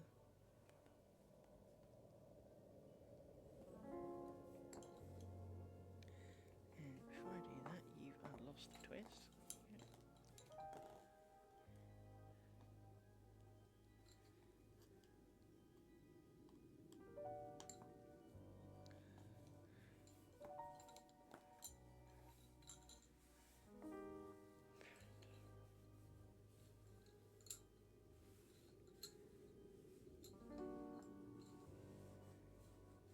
We're going to get to the bottom of this section and call it a day, because I need to do food and get ready for monsters and memories. So, because that's important. Gotta be doing that.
Give me a pin.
over, which is good. And you both have come undone. Thank you for that. You caught yourself, so you are forgiven, sort of. Give me the loop, thank you. And you are not forgiven.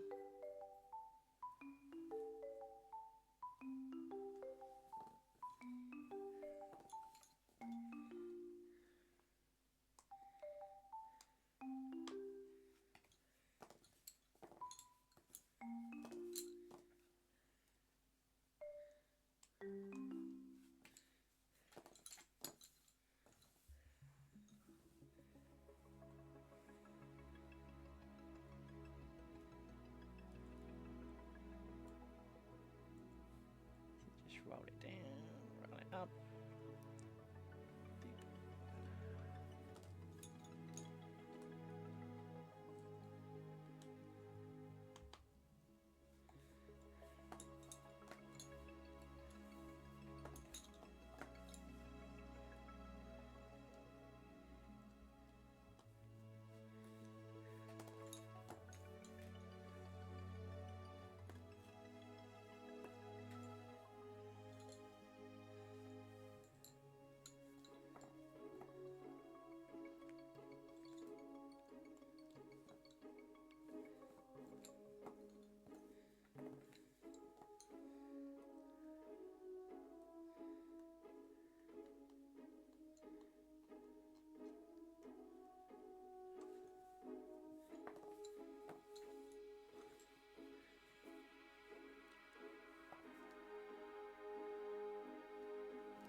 Right. 1, 2, 3, 4, 5. 1, 2, 3, 4, 5, 6. Stick! Stickity, stickity. No! You don't do that to me. Come back. Miserable bobbins.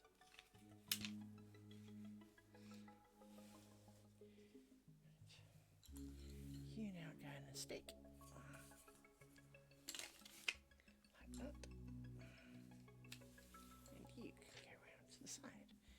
You need to come down a little bit because you're all mating with pins. Okay. And then we need to take a photo.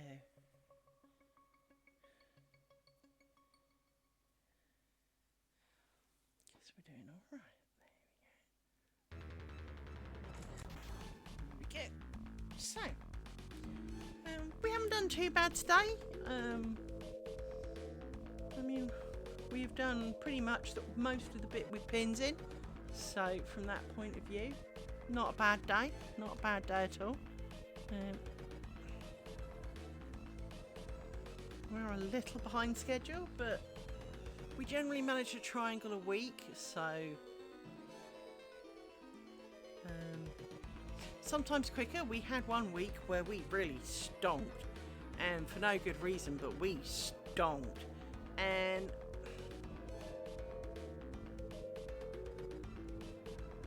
well, I mean, we didn't do badly today. That's a reasonable chunk. It's the wide, it's not the widest part, but it is, this square takes the longest. This is the slowest part of the triangle because it's the biggest square, and contains the most because it's got 25 rose grounds in it, I think. Yeah, 25 rose grounds. And I worked out last night something like 50 stitches of rose ground, so it can take a while. So from that point of view, not unhappy with myself. Could be better, could be worse. But I thank you for joining me on my journey today. But time says book dinner, because it's takeout night. Book dinner for Monsters and Memories, so that they come and I've eaten it before gameplay starts, so that I don't wipe it around my computer. Because, well, that can be a thing. So, yes. But I thank you for joining me. Your presence is always welcome. I appreciate lurkers. I appreciate chatters. All of you are welcome. It's hard for me when you don't talk to me, but because I don't know whether you're there or not, and I'm talking to myself. But there are worse things in life, you know. So, there we go. Big pile of cloths on my work to keep it safe. My pot pins get to... Seriously, look at all the pointy ends. Look at it. You can see if I tilt it around. Look at all those pointy ends. All of the grabby bits are hidden at the bottom, which is just annoying. But pins, it's a thing. I shall be back tomorrow. Chances are it will be a late one tomorrow because it's Saturday and it gives other people a chance to be around and to witness the joys of Liz making lace. Sunday will probably be a much more normal time, so a bit more like this on the simple grounds that I've got work in the morning. But Saturdays, because I'm a bit of a night owl, staying up till stupid o'clock is much more my thing. So I shall do that tomorrow, and I shall hopefully see any of you there. Thanks for joining. Bye bye.